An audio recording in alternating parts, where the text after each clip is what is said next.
All right, now we start Module 4, Data Collection and Processing.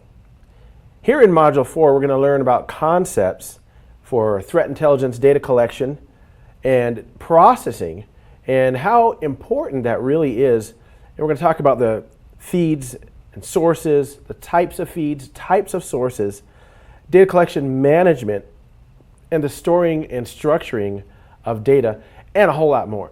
There's a lot to cover in this module. So let's get started. So let's start with an overview of the threat intelligence area of data collection and get an introduction to data collection and look at some of the methods and types of data, and then we'll look at types of threat intelligence data collection. And in this section, we're going to take an overview, and then over the rest of the course, we're going to expand some of the themes and concepts that we learn in this section. So let's start with an introduction to threat intelligence data collection. So what we want to do with threat intelligence is make sure that we have relevant data. That data is going to come from a variety of sources under a variety of conditions, as we'll see when we go through this module. And so the collection of relevant data and reliable data for analysis is the key that we need to have better intelligence output. The better the data, the more informed we are, and the better we can secure our networks. Data can be gathered from multiple sources and feeds. We're going to look at feeds like human intelligence or HUMINT. We're going to look at image intelligence or IMINT. We're going to look at SIGINT, which is signals intelligence, open source intelligence, which is OSINT or OSINT. We're going to look at social media intelligence, and there are a variety of other sources of intelligence that we can get. And we're going to talk about what you do with that intelligence, how you obtain that intelligence as we go through this module. So analysts can collect threat data either from multiple security teams in an organization or by conducting the threat data collection manually. You can use teams, you can go manually. There are also many resources that you can make use of around the world that aggregate threat intelligence and make use of their own knowledge base. What methods are used to collect data intelligence? The first one is passive. One good thing about passive data collection is it's very difficult to detect. So if I'm doing passive data collection, it's very unlikely that the target is going to know that that's happening. So it's collected from networks, for instance, information systems that are within a local area network boundary under the control of the organization. And you do not engage directly with any of the targets in the infrastructure. Rather, you use informal means to gather that information. So you use forums, you use network traffic and activity system logs, stuff like that from the organization. So essentially what you're doing with passive data collection is you're listening. So at the device level or at the network level, at the host level, whatever it is, you're just listening. You're looking for information to come to you if you are doing a passive form of data collection.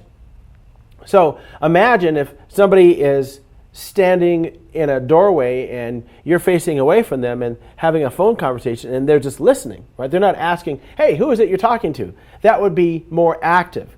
And since you're facing away from them, you cannot hear somebody listen. So that it's passive. It's a way to stay stealthy. The next one we look at is active data collection. It's collected from external networks and information systems under the control of the adversary.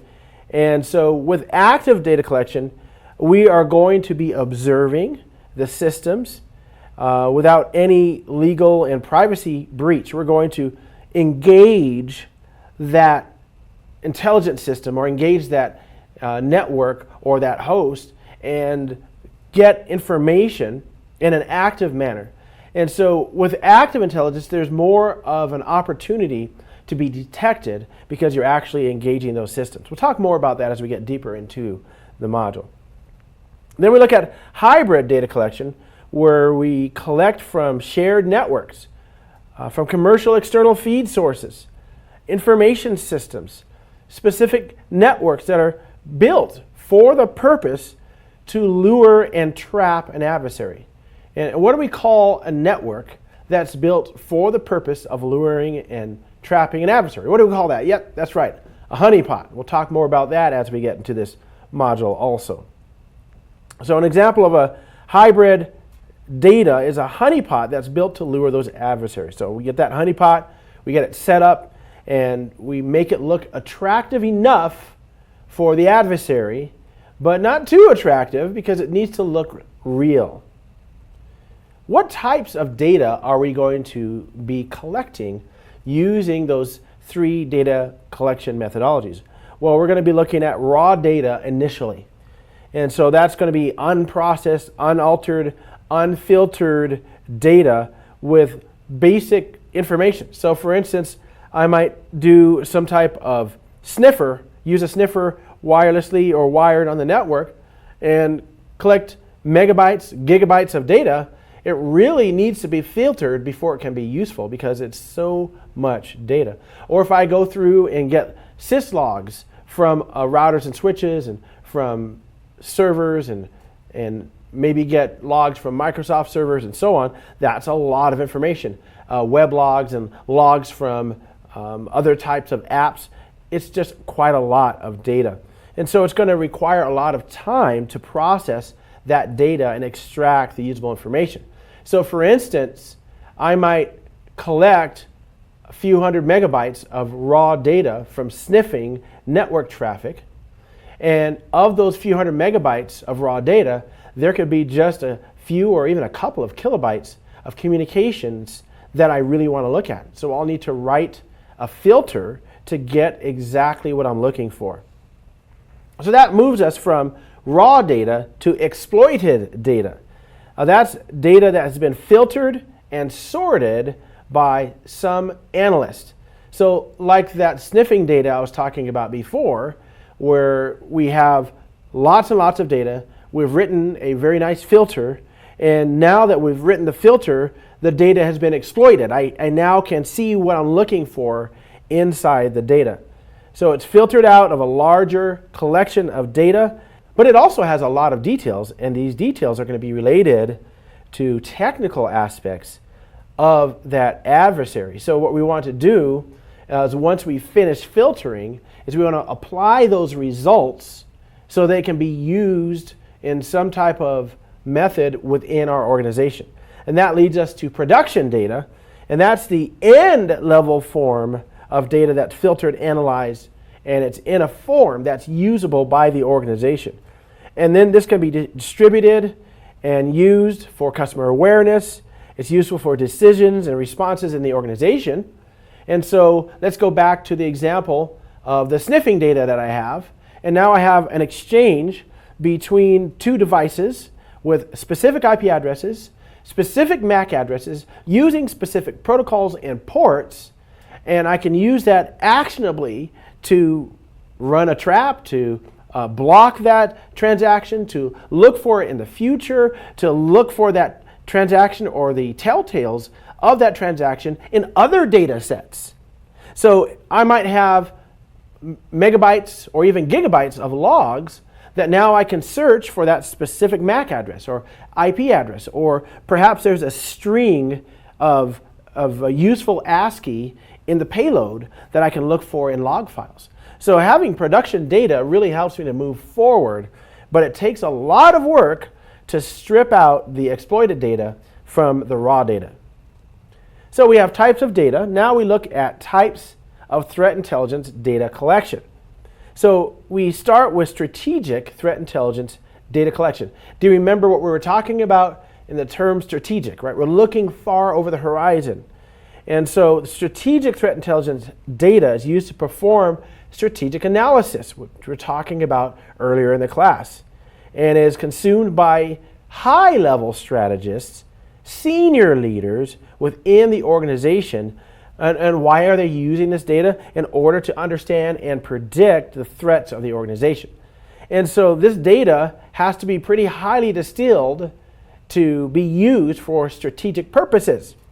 We're not going to use raw data for strategic purposes, and so we need to make sure that the data is the correct type of data. So collection of strategic data from high-level, reliable feeds provides better threat intelligence and helps higher management to take those key strategic business decisions. So we're going to look at collecting this data from the correct types of feeds. And we'll look more about where this data will come from for strategic data. So like I said, it's not going to be raw data, but there are multiple sources from high-level feeds that we can get this data. We're going to look specifically at that later on in this module. So it involves high-level geopolitical assessment and collection of that information for political affairs, economics, societal interactions, looking at technological developments, looking at where technology is going, looking at where society is going, looking at trends.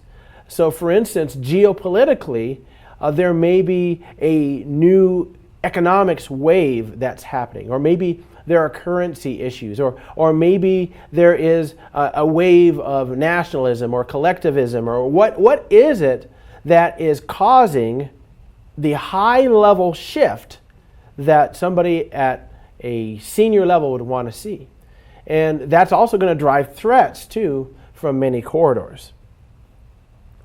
Strategic threat intelligence data is also collected from many different sources, like open source, OSINT, security industry white papers, a very, very good source, and human contacts. And we're mentioning a few areas here that we're going to spend quite a lot of time on later on in this module. So many different sources to get that strategic data.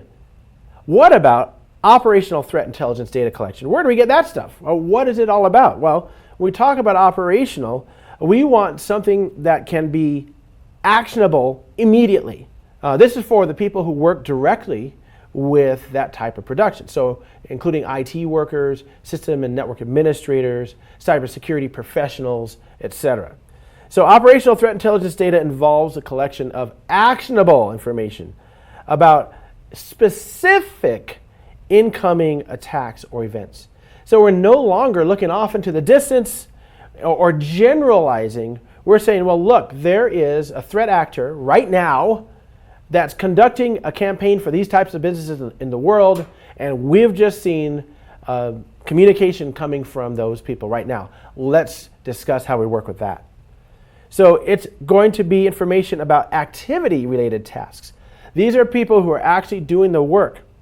It can be acquired from social media sources and chat room conversations, or any indications of pre-planned attacks. So for instance, you might get a flag and then log into a specific forum, and right there are people who are chatting saying, hey, my organization is currently being attacked by this threat, and these are some of the IP addresses, some of the threat indicators that we're seeing, and this is how we're currently handling it. And so you can use that information right now to work with your organization's systems. So this type of data also provides crucial information related to the attacker, the attack patterns. It can also achieve information of when likely would the attack take place.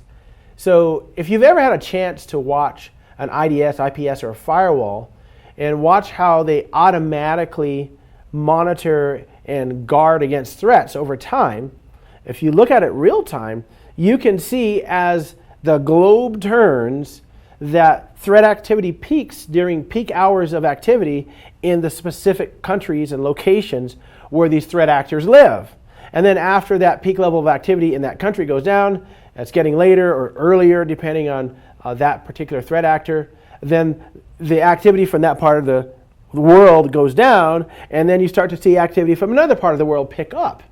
So over time, you'll see that that type of threat, many different types of threats are coming in from different corridors at different times, predictably, very often.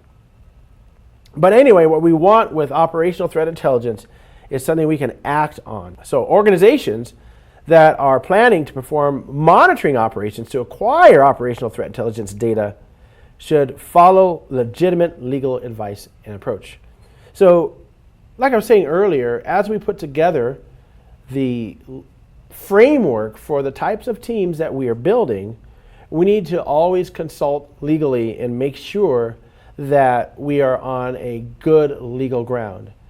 So for instance, if we obtain information and the information comes from a source that you are not legally able to receive, like for instance, there are organizations, countries, and institutions that are deemed a threat to the United States of America, or perhaps to your country, that it is illegal for you to communicate with them. And so if you are in that forum with those people and you're acting upon that information, then you could be in legal jeopardy. So just be careful where you hang out to get operational threat intelligence. Let's look at tactical threat intelligence. Like operational, tactical is very immediate information. So it deals with tactics, techniques, and procedures, TTPs, of threat groups, and it's most effectively used in defending an organization. So now what we do is we take the information that we've gained from tactical threat intelligence, and we are now aware of the TTPs, the tactics, techniques, and procedures of the adversary, and we use that information to put up a defense. So maybe even before the attack starts, we find out the range of IP addresses and block that range of IP addresses. Or perhaps we can find a specific pattern or signature of attack, and so we program our resources in our network edge to look for that pattern and block it when it comes in. So this is a tactical move on our side of the equation. The tactical threat intelligence data collection consists of collection of threat actor group reports, attack campaign reports, and also includes a collection of incident reports. So we're seeing what's actually happening right now in the field with these threat actors so that we can use that to help defend our organization. It also consists of collecting and evaluating malware samples and extracting valuable information regarding the threat agents and their tools. So we are going back into the area of malware analysis, taking those samples into a lab. These malware labs need to be highly isolated and eventually being able to find out what that malware does and then defend against it. Now we look at technical threat intelligence collection.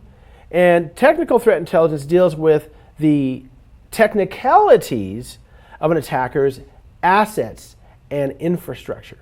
What are they using to launch this attack? How are they doing it? So how do we get that type of information? So technical threat intelligence is going to be information related to, for instance, this is the easiest one, the IP address of the attacker machine.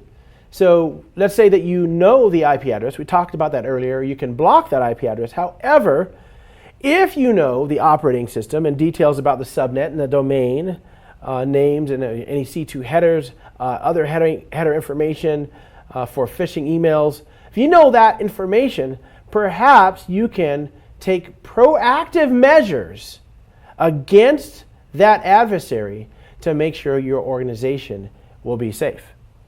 So malware indicators such as network indicators, email indicators are the main sources for technical threat intelligence and collection. So we're going to be looking at what we got from that malware lab. We're going to be looking at what we got from examining those email headers.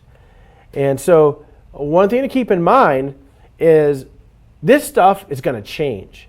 So if there's a threat actor and this entity knows that their IP address has been compromised, and maybe people are starting to get information about the operating system and other technical threat information, what are they going to do?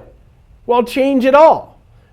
Take and spin down the VM that they were using, bring up a new VM, change the MAC address of that new VM to a completely new range of MAC addresses, change out the IP address on the front end of their box and on the VM that they're using, and maybe pivot to another source to launch their attacks. So there are many ways that they can change what they're doing. So technical threat intelligence is ephemeral, it's immediate, It's only valid for a short period of time.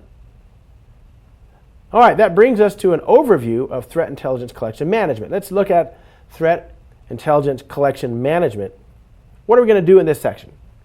We're going to look at understanding operational security for data collection and data reliability. This is a very important one because if your data is not reliable, it's not very actionable. We're going to look at ensuring intelligence collection methods to produce actionable data. We're going to talk about validating the quality and reliability of third-party intelligence sources, establishing collection criteria for prioritization of intelligence needs and requirements, and building a threat intelligence collection plan. So we're putting together a plan in this section.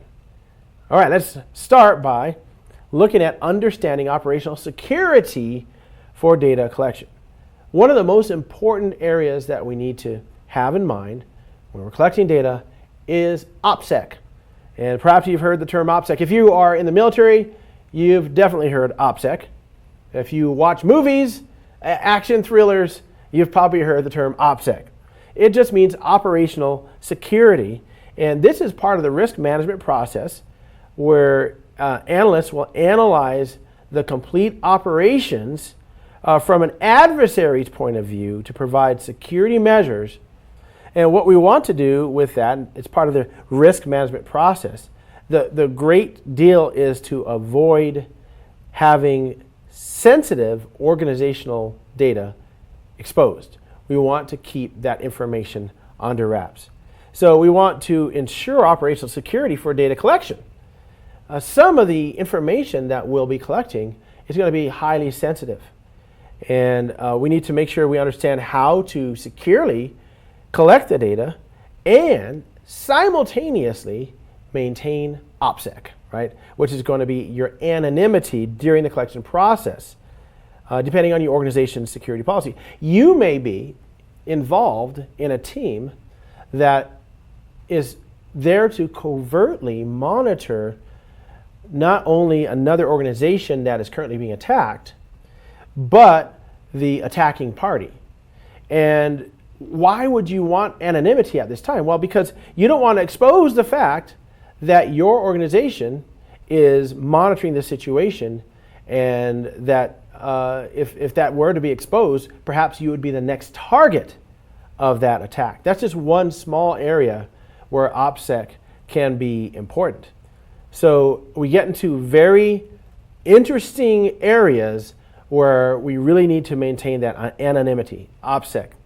So here's the following security measures that an analyst should follow to provide optimal OPSEC for data collection. Number one, identify the possible threats from the data that you have collected and for the data that you intend to collect. So in other words, this is something that won't involve leaking any type of data, because you're just looking at the data and taking that, formatting it, finding that information, combing through it, sorting it, whatever it takes. Number two, use secure tunneling protocols like SSH or HTTPS, ensuring reliable connection and data integrity while transferring data from online sources. If there's any reason why you cannot use HTTPS or SSH, you might be able to establish a secure VPN tunnel or use other types of means of obfuscation. In some cases, you can encrypt the data on site and then exfiltrate the data to some type of online cloud storage and then get it back to you in an encrypted package and then decrypt it on site. And number three, use virtual machines to access and download files from untrusted online sources.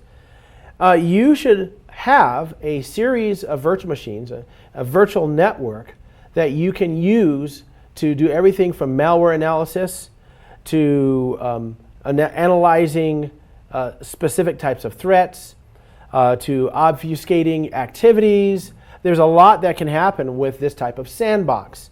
So you need to have a virtual sandbox that if anything gets out of line, that you can just shut it down and then spin it back up from a backup. So virtual machines are very good for this purpose. Number four, ensure updated and patched firewalls are in place to block malicious incoming traffic from entering the network while accessing the online resource. We don't want anything to follow us back to the network. And what I would suggest is in your sandbox, your network sandbox, that you have multiple alert-capable network edge programs like IPS, IDSs, so that if anything is following you back, you can find it and block it. Also, you should be able to programmatically allow these VMs that you're running to change their identities at any given time. It's very simple to write a script to change IP address, MAC address, host name, and a variety of other features to help obfuscate your activities. Number 5, use dark web browsers like Tor browsers to collect data confidentially. And now, anytime you are in an extremely sensitive situation, you want to make sure that every part of your activity is covered up and that there is no trace that is left recorded. I remember many times when people have been conducting activities that they shouldn't be, and they shut down their computer and they deleted their browser, but all the cache was still there. Or where they deleted their browser cache, but then I undeleted it. I mean, there are so many ways to find out what people are doing online. Or they delete their browser cache, so you go to the router and there's a cache of all their activities by IP address and MAC address in the router. So what we want to do if we are conducting very sensitive operations is make sure that there is no trace cached anywhere. And so Tor browsers and the like will be very helpful with that. Encrypted channels should be used, like VPNs, as I mentioned earlier. So if you're using a VPN, you are using a Tor browser or a browser similar to that. There are many new ones out there that do very similar activities. You're making sure that none of your activity is cached locally. None of your activities are cached using your search engine. None of your IP address or MAC address information is static and traceable. There are many ways to help with OPSEC. Now let's talk about data reliability. An analyst must ensure the reliability of data that's collected to achieve better threat intelligence. So what can happen is if your data is not reliable, it can lead you down a rabbit trail. You're going somewhere and you end up in a dead end, or worse than that, you end up exposing your organization because of faulty data. So we want reliable data. So an analyst must have knowledge on various factors that affect data reliability. And so what we're saying is that the analyst needs to know what they're doing and understand what sources from which they're getting the data and information, and be able to assess whether that source and that data is reliable. So how do you assess the relevance of intelligence sources? Bullet point number 1. The data accessed and collected must be from a reliable source providing relevant and accurate data. So that entire bullet point rests on this, reliable source.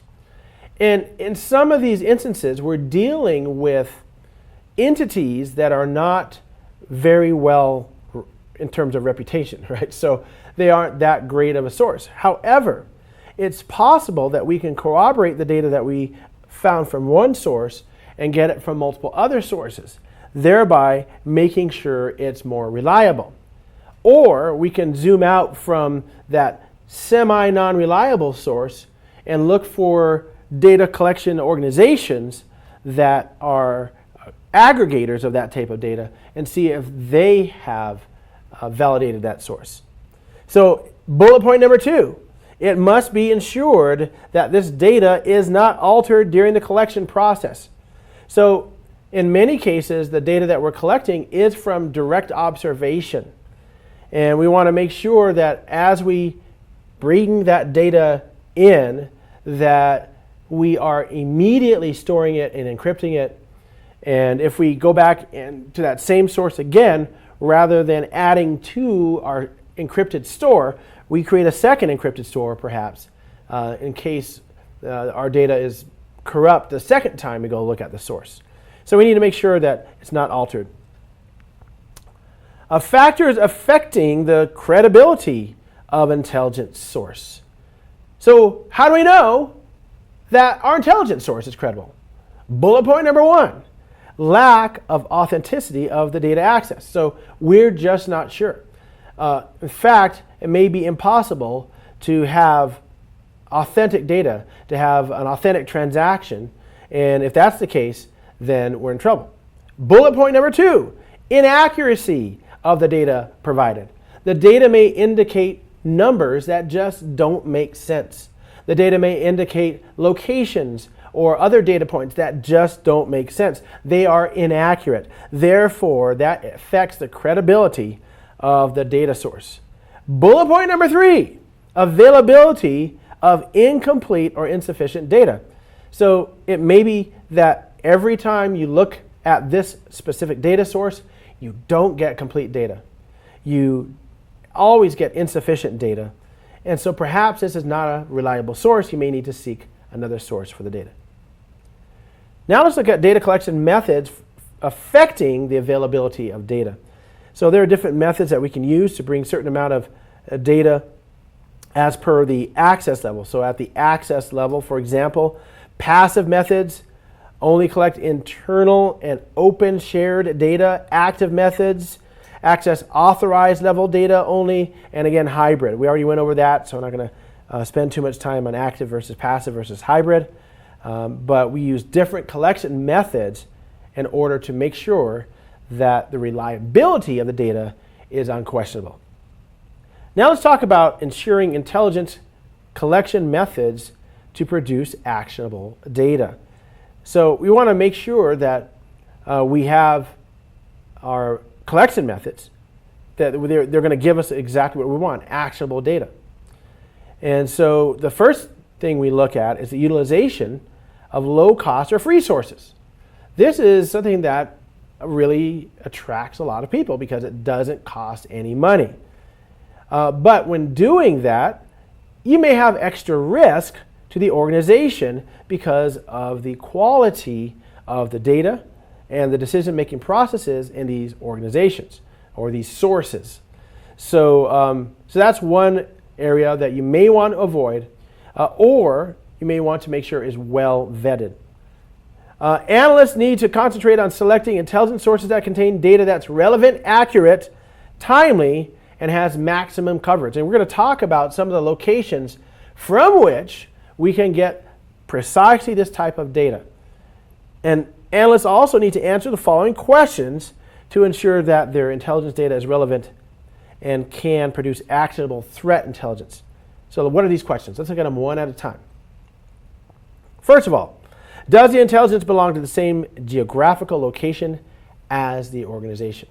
And this can be an important factor because you can corroborate the geographical location with actual sightings in the wild of this specific threat. Does the intelligence support the strategic business requirements of the organization? So are we getting intelligence that work with the goals and restrictions of the organization? So for instance, if you work for a government agency, there are just places where you cannot get intelligence without compromising yourself or that agency. So does it support the strategic requirements of that organization? Next, we look at up to what extent is the amount of information about the threat actors, indicators of compromise, TTPs, etc., to what extent is that information useful to the organization? So yeah, I might find a lot of data and using specific methods to get the data, but really it's not useful data because it doesn't apply to our organization. So there may be a huge amount of information about campaigns against legal entities, lawyer offices, etc.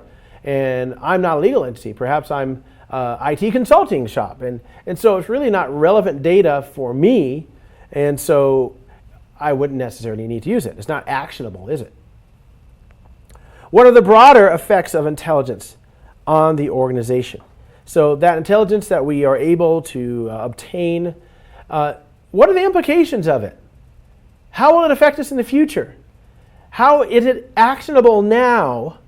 And what are the actionable items that are potentially available for the organization in the future for this data? So we need to think about the effect on the organization.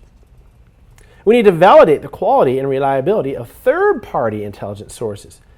So threat information is only as trustworthy as the source of the data. So the best source is to collect the data yourself. That's the best source. You know how you got it, why you went there, you got that source collected.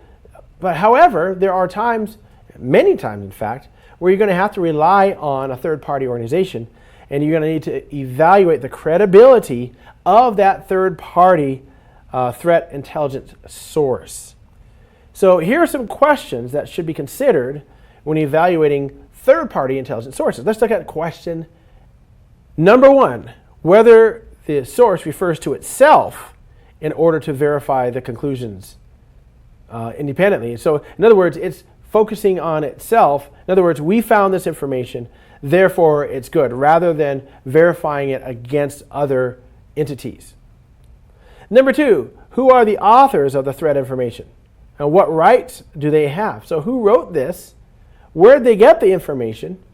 And are they responsible for this information? Number 3, who is responsible for the threat data? And how was the collection of this data acquisition funded? Was it funded by another company, by another country? What is the funding behind this data source? As we like to say, follow the money. Number 4, whether the third-party intelligence source has an objective or any undisclosed motivation. There's an organization that we're going to mention as we go through this module, so I might as well bring it up right now, which is Kaspersky. I don't know if you're familiar with what happened with Kaspersky, but they were involved in a very interesting set of situations that have now made them suspect, especially at the governmental level. And so we'll need to ask that question. We'll talk a little bit more about what happened with Kaspersky as we get closer to that. But we want to find out what are their motivations. Number 5, what is the frequency of publishing and updating of threat data? I know sometimes I've visited a site that had amazing data one time. That was it. Okay, is there something going to be published next month? What about the month that, no? All right, you go back 3 years later, it's still just that one thing sitting on the site. So you're not updating very often, are you? So what frequency of publishing and updating of threat data? The sites that are serious and the sources that are serious will keep updating very often. Number 5, whether the quality of the source meets the standards. Does this data and the quality of the data meet the standards of your organization and of the cybersecurity industry as a whole? So ask these questions to validate the quality and reliability of third-party sources. Now we look at establishing collection criteria for prioritization of intelligence needs and requirements.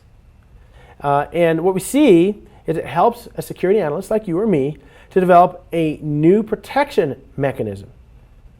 Why? Well, because there are evolving threats and we need to mitigate evolving threats as they happen.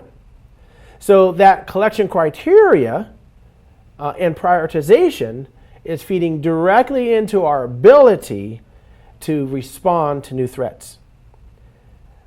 Analysts need to consider the frequency of impact of a threat to prioritize threat intelligence and needs requirements.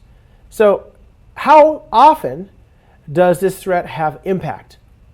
Either on, especially on my organization, but also on other organizations.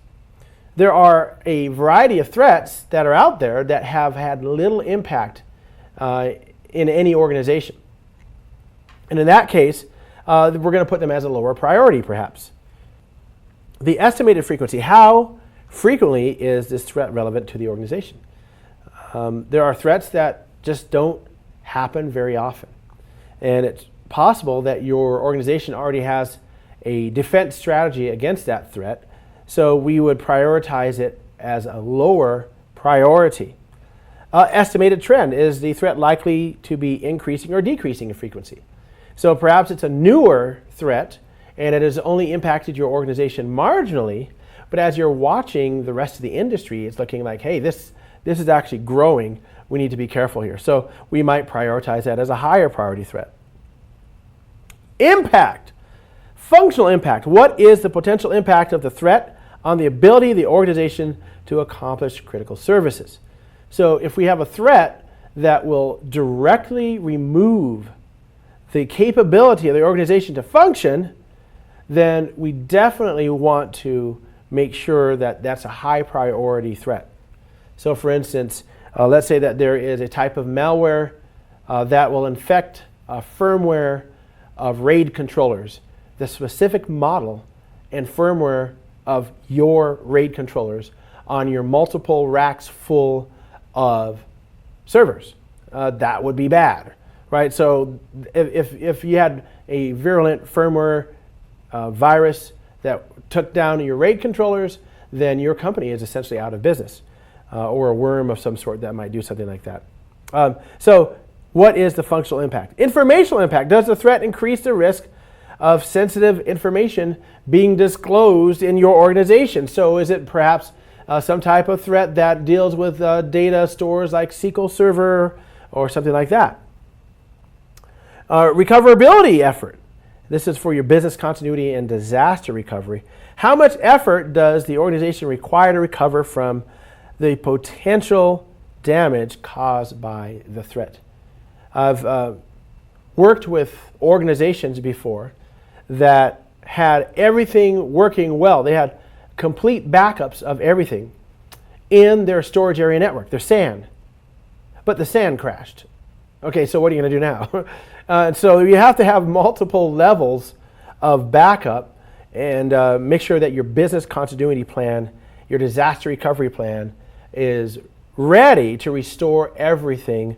And you need to know how long that's going to be your minimum time to be operational again on any system that is affected. That's part of your business continuity and disaster recovery planning. So the impact and the frequency are both very important for establishing your collection criteria and your prioritization for your intelligence needs and requirements. We're going to need to build a threat intelligence collection plan. So if you have a good collection plan, what it's going to do is drive the collection teams to give you good results, right? And we're going to also use those results to help reduce operational risk. So the threat intelligence collection plan is going to include a collection strategy. And it's going to give us the limitations of the area of operations, and it's also going to help focus us on the area of interest for that collection strategy. So where are we going to be collecting data, threat intelligence data? We're going to be looking for data that's relevant to the organization, relevant to the types of threats, relevant to what's been happening in our organization in the past, and what we plan for the future of the organization. So we really need to tie in those areas of interest with the organization itself. Next, we want to understand different collection sources and solutions that match your needs. So if you're going to be using a specific source, do your homework. Find out information about this source. Look for anecdotal information about the source. Look for reputation information about the source. Next, we ensure reliability of data collection methods that provide the actionable data. And again, this goes back to the reliability we talked about before, making sure that the source from which we're getting this data can be relied upon to give us good data. Next, we align the collected internal, external data and data sources to the organization-specific intelligence analysis needs in further stages. So in other words, we need to align the data collection that we're doing with the organization needs. Very similar to what we were talking about earlier with strategically planning the data collection with the plans of the organization. Next, we need to normalize the information with industry standards And that's another completely different ball of wax there. What we want to do there is look at the standards of the industry that we're in, plus cybersecurity standards, and take that data and make it so that it fits within those standards, and then store it securely, and then share it with the analysis team. So this is part of the threat intelligence collection plan. Now let's talk about data collection and how it relates to processing and exploitation. And again, this is still part of building a threat intelligence collection plan. So with data collection, this is where we have our data collection stage. And a lot of the data that we get is unstructured and raw and from disparate sources. And so that's going to feed directly into a structuring and normalization process that we'll use for that data to put it into industry standard terminology and format. And then we'll store the data and visualize the data. And so there's a methods, or many methods, that tools, third-party tools, and analysts can use to visualize that data. And then once that happens, we can share the information. All right, that brings us to an overview of threat intelligence feeds and sources. Let's start with feeds. And these are going to be streams of indicators. So streams of indicators, data derived from various sources that are related to potential threats or evolving threats to an organization's security. The first one we want to look at is external feeds. Then we're going to look at internal feeds, and then from there, proactive surveillance feeds. So let's start with external feeds. And this is information where we get from global resources. That's going to include things like journals. So online newspapers and journals from groups of individuals around the world, forums. There are many, many blogs that we can get information regarding external feeds. And we'll look at law enforcement feeds too. These are law enforcement from local law enforcement to national law enforcement to international law enforcement. We have business associations, and each of them have specific concerns, and they gather together to protect their cybersecurity concerns for those business organizations. Security researchers. So these are people who are out there specifically looking for threats and threat actors, and then putting those resources out there for us to find. Also, we have underground forums. So these are going to be more forums that you won't see in the normal limelight on the normal internet. You'll have to go find these. And then we have hash records. And these hash records will help us to identify different sorts of malware, etc. So hash records, we can use those in our research of certain types of malware. And then we have DOIP statistics. We're going to look at how we can use these types of statistics to identify locations around the world where threats arise. Next, we look at internal intelligence feeds. This is information that's acquired locally from locally available sources and infrastructure. So this is going to be from your own team's fraud analysis. It's going to be from security activity data from the edge of the network all the way through to hosts of your network. Also from mailbox misuse information. So we look at what's going on in your organization's mail system. Vulnerability information, sandbox information. So these are all collected internal, and for larger organizations and even medium-sized organizations, this can be quite a lot of data. Now we look at proactive surveillance feeds. This is information required using real-time assessment of system activities and events. So this is where we are using internal resources like honeypots or malware forensics or brand monitoring or even P2P and DNS monitoring on our own systems, even watch list monitoring, infrastructure and applications logs. So our infrastructure logs give us a lot of information. Infrastructure logs are going to be from our routers, switches, and our servers that are out there. Plus, we have our applications, web applications, etc., that generate these logs. So we're going to get lots of information, again, from both internal and proactive surveillance feeds. Next, in terms of threat intelligence sources, we look at OSINT, which is open source intelligence. Open source intelligence is information intelligence that is publicly available, giving us a rich, useful form of intelligence from media, internet sources, from public government sources, corporate, academic publishing, literature. We can get so much information just right out there in the public.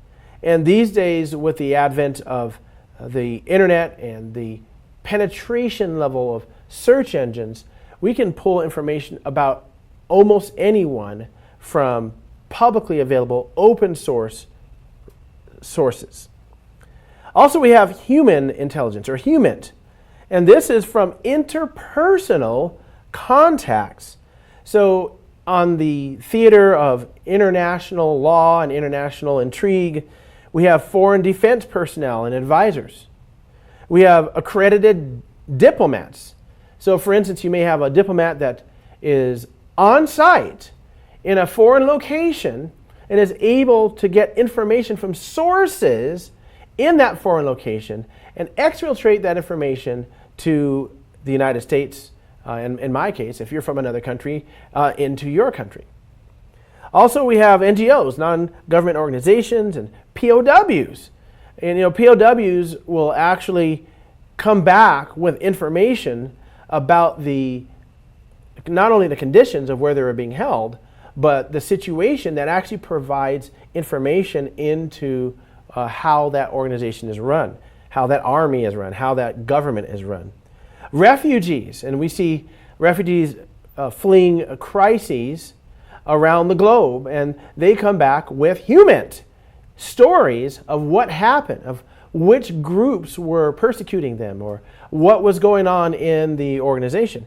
The same we have with data that can be relevant in terms of TI also. So traveler interviews or debriefings. Have you ever traveled to a country? Have you ever traveled to a country and seen something really odd or weird or strange? And if you have that, that's HUMINT also. That is information that you brought back from a location where you went. And if that country information was relevant to some type of TI information that could be used for guarding your information systems, then that HUMINT is quite useful. So we have OSINT, we have HUMINT, and we also have SIGINT. SIGINT is signals intelligence, and this is from intercepting signals. Now, I've worked in organizations that are dealing with defense, Department of Defense, and we have worked on SCIFs, which are entire buildings that are electronically isolated.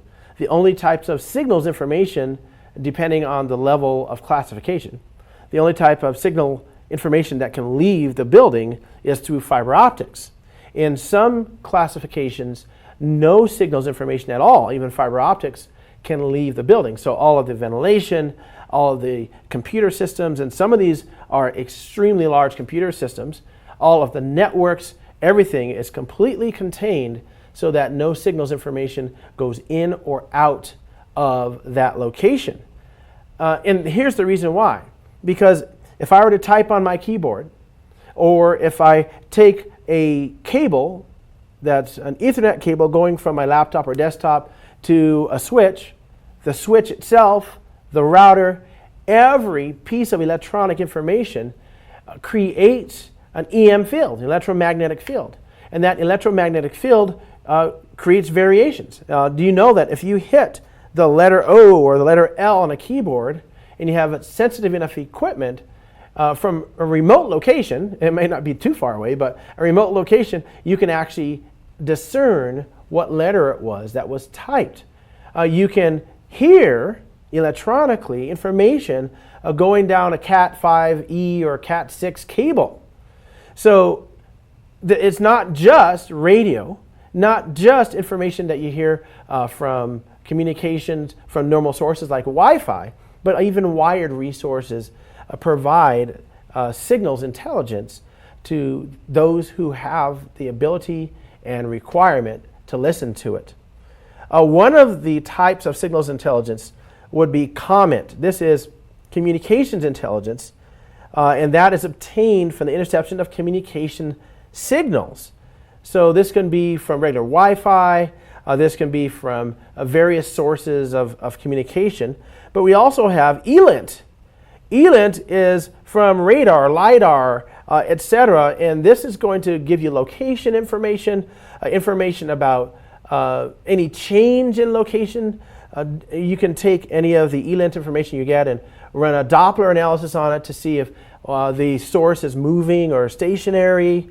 We also have FISINT, which is Foreign Instrument Signals Intelligence, and this is from non-human communication systems. This is kind of like what I was talking about just a while before. So for instance, for FISINT types of operations, a foreign actor might have a vehicle of some sort parked in a parking lot near a window, and from there they're able to use very sensitive information to record keystrokes, communications on cables, Wi-Fi information, and get an entire picture and get a lot of communications that are happening. In some cases, depending on how well you do this, you won't even need to have any kind of keyboard logging, because you can watch it happen in real time if you have sensitive enough equipment. And so that's FISINT, Foreign Instrumentation Signals Intelligence. We also have technical intelligence, or TechInt. And this is information collected from an adversary's equipment. So this is captured equipment material. And so this is foreign equipment, foreign weapon systems, satellites. If you ever watch spy movies, what the spy who's going into the foreign data center, what they're trying to do is collect TechInt. And I remember, I think it was a Batman movie, where there was a scene where Batman was trying to collect TechInt and infiltrated a company and went to one of their data center nodes and was collecting information, right? So those are, that's information of a foreign system. Doesn't mean outside of your country, it just means not yours. Foreign media, even human contacts in there, so are part of TechInt. And so that type of data is potentially very important. And then we get to GeoInt, which is geospatial intelligence. That's information collected by exploitation and evaluation of geospatial information to assess the activities of people, humans, on Earth. And how can we do this? Satellite imagery. Again, let's go back to movies, to the media. You've seen places where satellites were able to read newspapers. Well, that is old news. Satellites can do much better than reading a newspaper. They can get down to looking at blades of grass and activities between people even at night, cloudy days, etc. So satellite imagery is a very good source, and most spy satellites can be repositioned so that you can take advantage of another orbit and get the exact information that you want. The really interesting information nowadays is that organizations beyond government, like Google and competitors, have their own satellites that are just about as good as military spy satellites. We also have UAVs, unmanned aerial vehicles, and we have some very, very stealthy UAVs that if you didn't know where to look, you wouldn't see them. And in some cases, you wouldn't see them if you even knew where to look, electronically, visually, etc. And so they can go exactly where you need them. And this is one reason that you don't see a huge replacement for the U-2 or the SR-71 programs, because we have UAVs, although there's reputed to be a small replacement in that program. UAVs are very good for that type of immediate data. Maps. Handwritten maps, maps that are produced, you can get at a gas station, maps that you can get online have good information about where individuals are, etc. GPS waypoints. GPS has been a boon in terms of being able to navigate and find locations on maps, etc. It can very much be used as part of GeoInt, and it usually is in most every type of GeoInt. Also, we have IMINT, or IMINT, which is imagery intelligence. So we can look at and examine imagery of any type collected in any way. And there's even the NGA, which is the National Geospatial Intelligence Agency, which specializes in GeoInt. All these bullet points we've seen before, looking at grabbing this type of information. Now, why would that be important to a TI program? Well, because that type of information might help you to locate specific threat actors and give you information about the organization's location and how it relates to other places. Like, for instance, I remember I was looking for a house to rent, and I found a house that had extremely good pricing. I was like, wow, that's great. I think I'm going to do it. And so I made a phone call, and the person said, hey, I think from what we've seen from your paperwork, it's great. You guys, I'm going to go ahead and rent the house to you. Unfortunately, I'm traveling right now, so if you could please send the down payment to this address. And so I did a little GeoInt on this address. And so I went online and I did a Google Street View, and it was a flat in London that didn't look like it was a hotel or anything like that. So somebody lived there. Like, oh, you're running a scam from London. And so I decided not to rent that house. In fact, I drove out to the house, which was listed for sale, and I knocked on the door and I said, I just want you to know that your house is being used in a rental scam. And they're looking at me like, who are you? But either way, I used GeoInt for that information to be able to stop a scam. We also have imagery intelligence, like I was talking about before. It's part of GeoInt. This is information that's collected from objects that are used to reproduce a real scenario electronically in any kind of media or device, right? So we're reproducing some type of imagery in a device. So visual photography is imagery intelligence. So you can take that visual photo and zoom in on an area and find out what's going on. Infrared sensors give us good information in terms of IMINT. Synthetic aperture radar and measurement and signature intelligence. So MASINT, we can use on the images that we have. We can look for specific signatures, specific measurements. We can look at the lengths and distances and so on in the image. Laser, right? Electro-optics. There's so many different ways that we can grab imagery intelligence and use it to get good intel for threat intelligence, right? So the next thing we want to look at is just zoom in a little bit on what I was talking about a little bit earlier, which is measurement and signals intelligence, which is MASINT. And we're going to get this from sensors, and we're going to record distinctive characteristics, signatures of fixed or dynamic targets.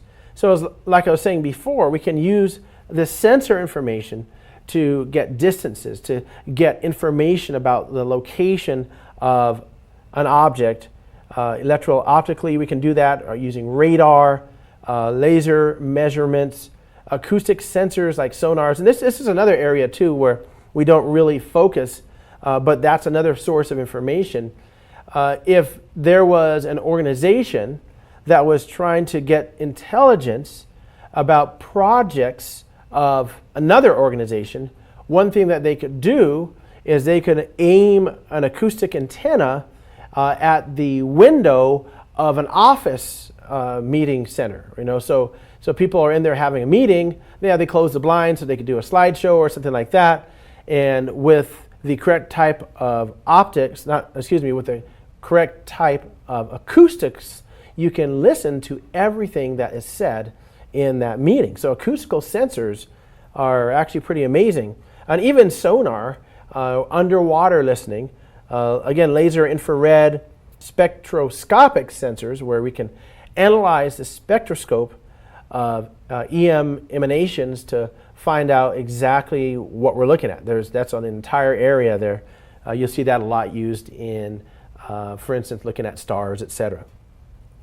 Next, we have covert human intelligence sources, or CHIS, and this is information collected covertly from the target person by maintaining a personal or other relationship with the target person.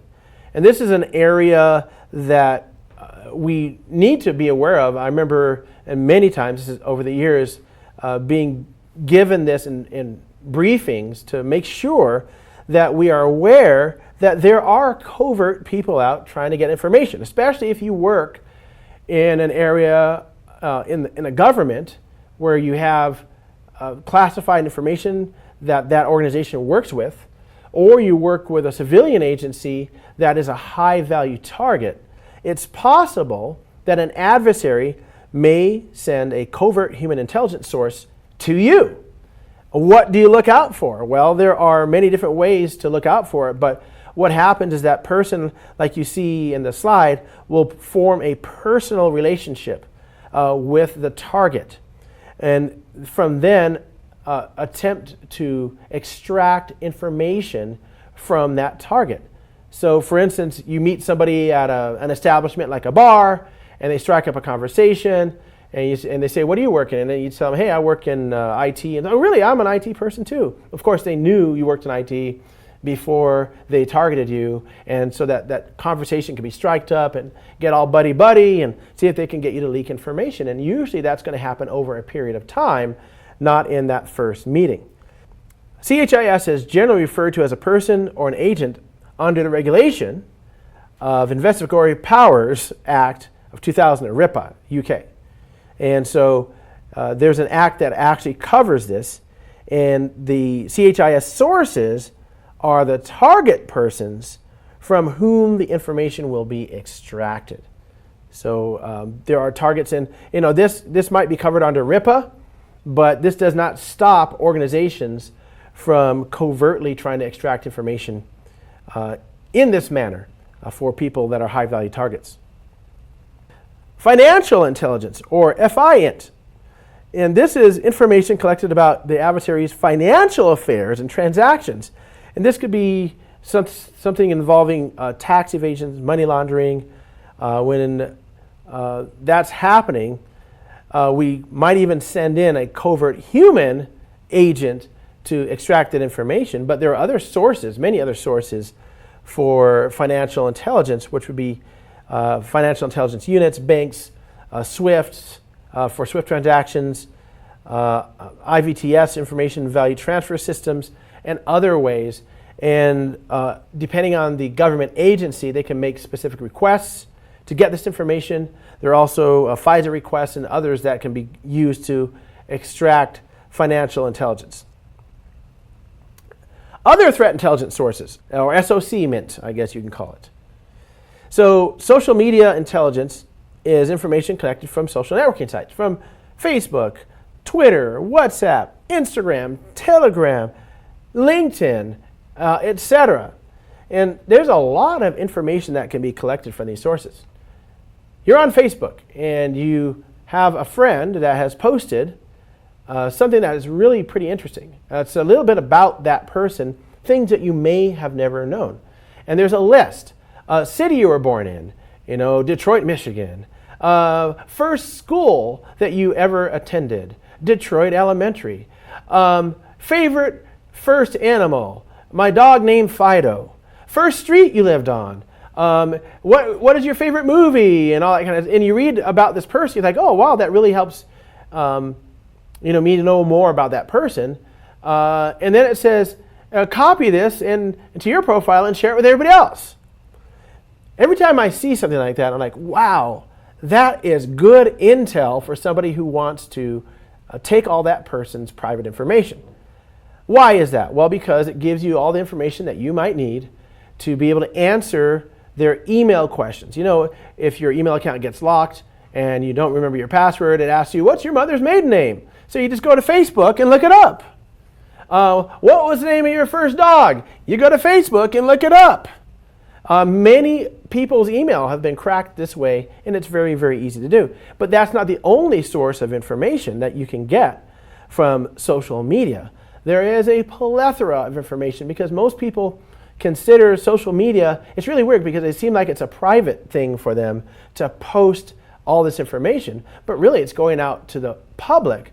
And what we find these days is as people get into job positions, let's say that somebody is in their 20s, they've finally finished college, and they're getting ready to look for a job, what's one thing that you find them doing?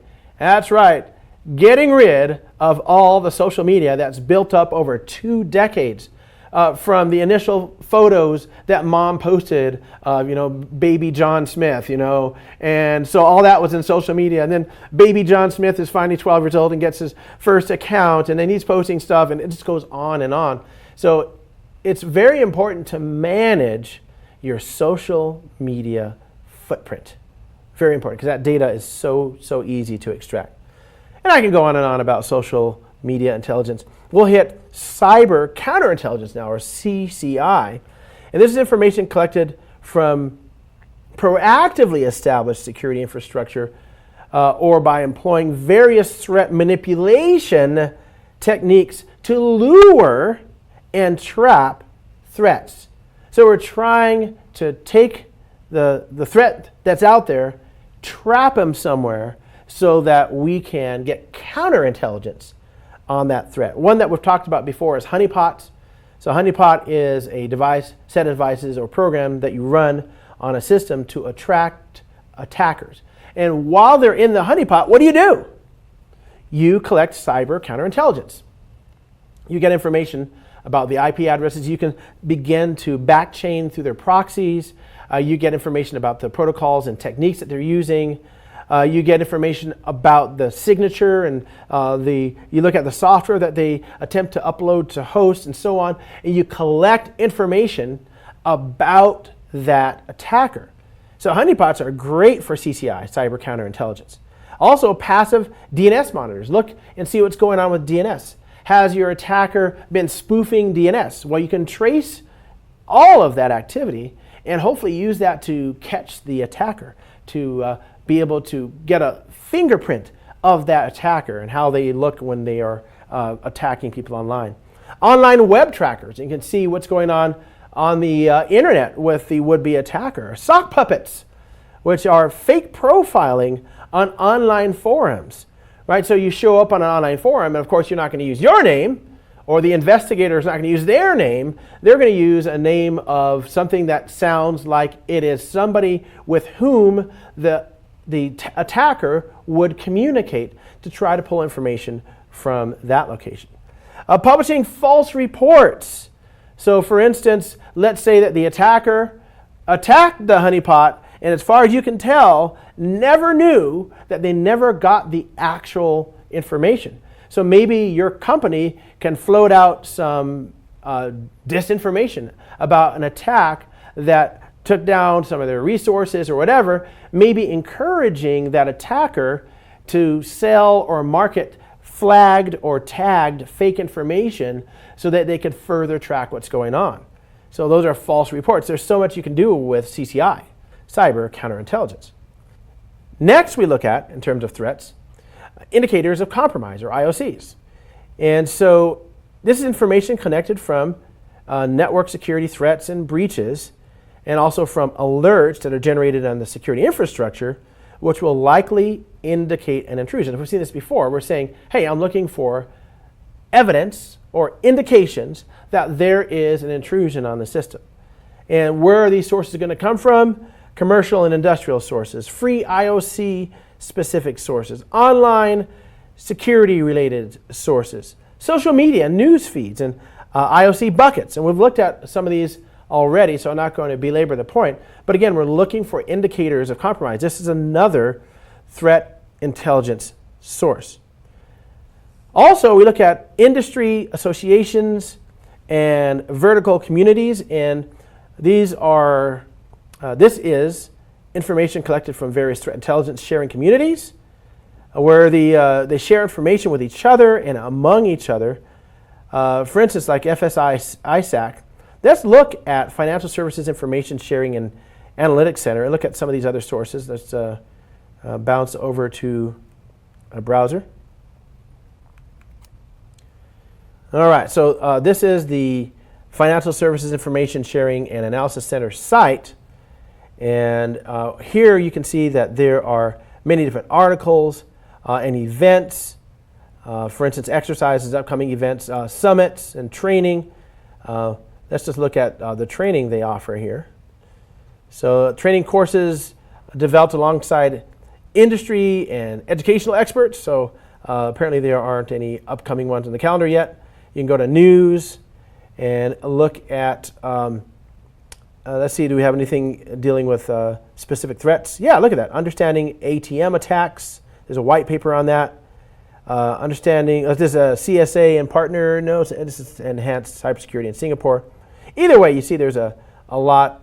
And this is just in the past, 2 quarters. And so let's go to the next one.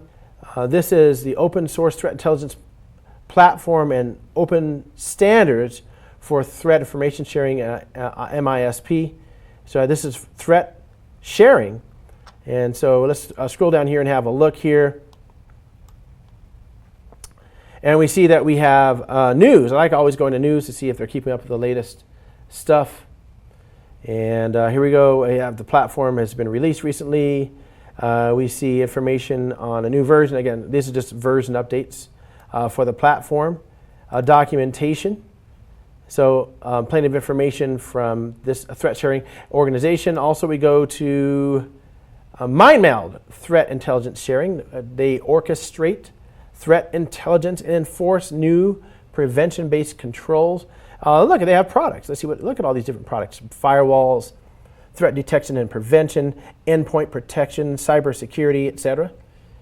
All right, so security for cloud and your infrastructure, network, GDPR, etc.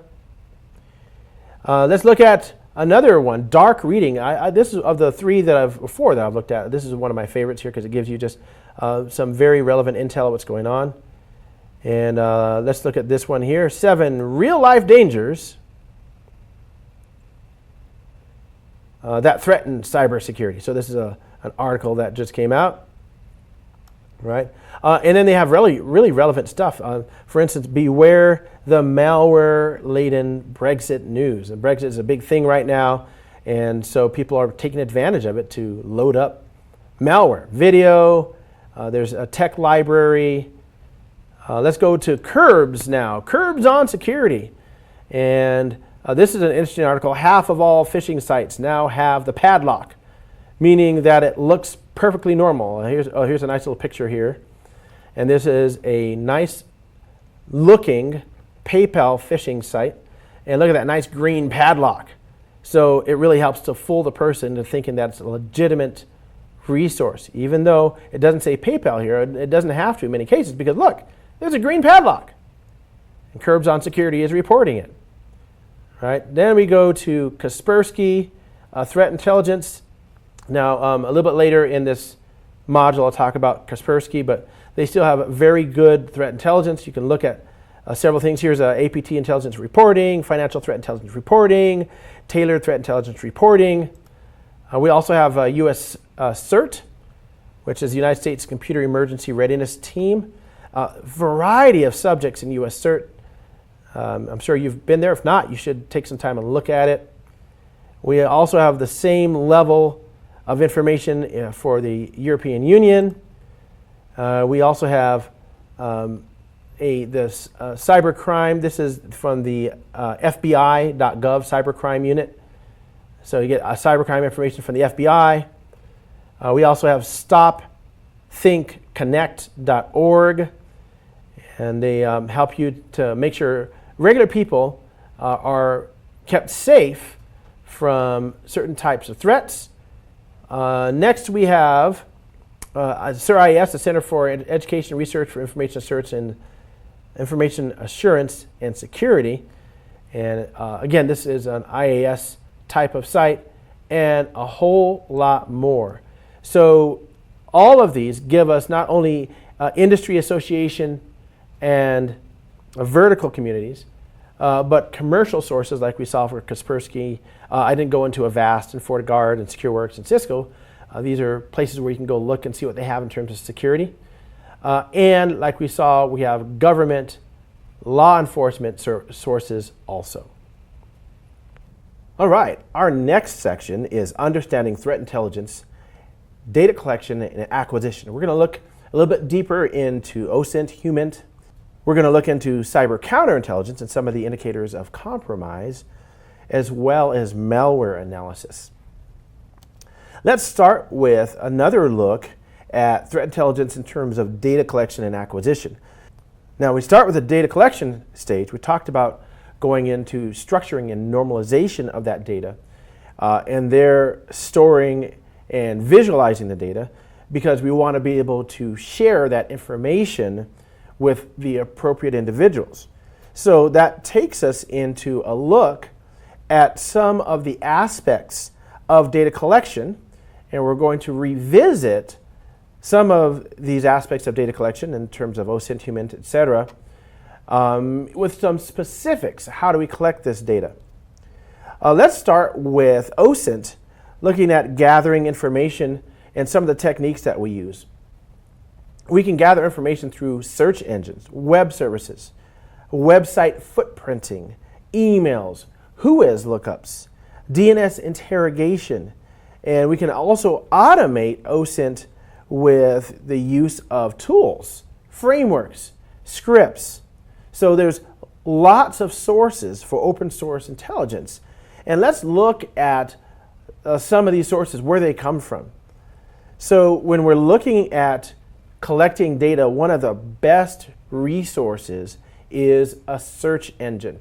One of the areas that is surprising is I still encounter people who don't use search engines for gathering information about various topics. So I'll get asked questions by people, and I'm thinking, don't you have Google or some search engine that you can look this up? And if they're on the phone, I might even look it up myself while I'm talking to them and then give them an answer. Whereas it could be a person or a topic of some sort, an IT topic, a cybersecurity topic, you can find a huge amount of information online. And so we see the first bullet point on this slide that threat analysts and security professionals use search engines to extract information about the target threats and threat actors, such as industry threats, technology threats, exploits used, exploit delivery method, harm caused, etc., which will help them in analyzing a threat to an organization. So we see there are major search engines that can be used. We see that we have Google and Bing and Yahoo and Ask and AOL and Budai and DuckDuckGo. And of these, really, Google and DuckDuckGo are the ones I use the most. Bing is still a big player, even though they are rather second tier. One of the biggest reasons behind that is they have contracts that automate lookups from multiple sources. So if someone has a specific type of device and they do a web search, it automatically goes to Bing. And if the user doesn't know any better, they just keep on using Bing. So other than that, lots of people switch over to Google because they have much more powerful search terminology, and you can really hack the search using Google a lot more than most of these other search engines. We'll look at that in just a few moments here. So someone could do a simple Google search and get information submitted in forums, find information on a timely basis in specific sites, specific information in URLs, etc. So it makes gathering information much easier. So you can use advanced data collection techniques with advanced Google search. And so you can take a very complex search query and turn it into something simple to run using advanced search. You see here on the screen, this is the GUI version of Google Advanced Search. And also you can use operators, you can do image search, and analytics can also give you information about VoIP and VPN network usage in Google search. Also with Google search, we can use specific operators. And I want to show you how to use some of those. And so let's have a look at how to do that. All right, so what I'm going to do now is I'm going to do a search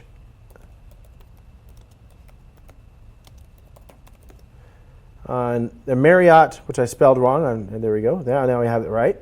Data breach. There was a recent Marriott data breach where 500 million customers had their records exposed. But there are sites that may have information like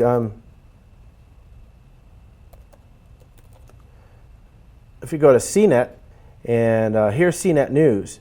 Their biggest stories are Facebook, Insights Landing, and then here we find a article on the Marriott data breach. So what I can do using some of the power of Google is I can see if there are other instances of this on the CNET site. All right, so what I'm going to do is I'm going to get rid of the rest of this URL, move over to the front of it, and type in Marriott site : and then cnet.com. And so what that'll do is tell me, find me, I have to actually spell that correctly, there we go. So we had Marriott site : cnet.com, and what it's going to do is search the CNET site for anything that has the term Marriott in it. And so we see that if I look at every instance of this search, we see it says cnet.com, cnet.com. So every single return is cnet.com. So I have looked, and even subdomains are included, download.cnet.com. So I see that I have a couple of different articles on the 500 million Starwood hotel guests. This one is 2 hours ago, that one is 4 hours ago. So obviously the 2 hours ago one is a little bit newer and it's featured on the top. So I'm going to click on that one. And there it is. Gives us information about hackers stealing from this specific, from Marriott. And we can see what happened, $50 million in damages, about an older breach, and it goes on and on. If you find terminology in here that you think is usable, you can always take that terminology and put that into quotes and do further searches using multiple terms. So just one of the methods that you can use is to use the method of using site : so it only searches within one site. There are other terms too, like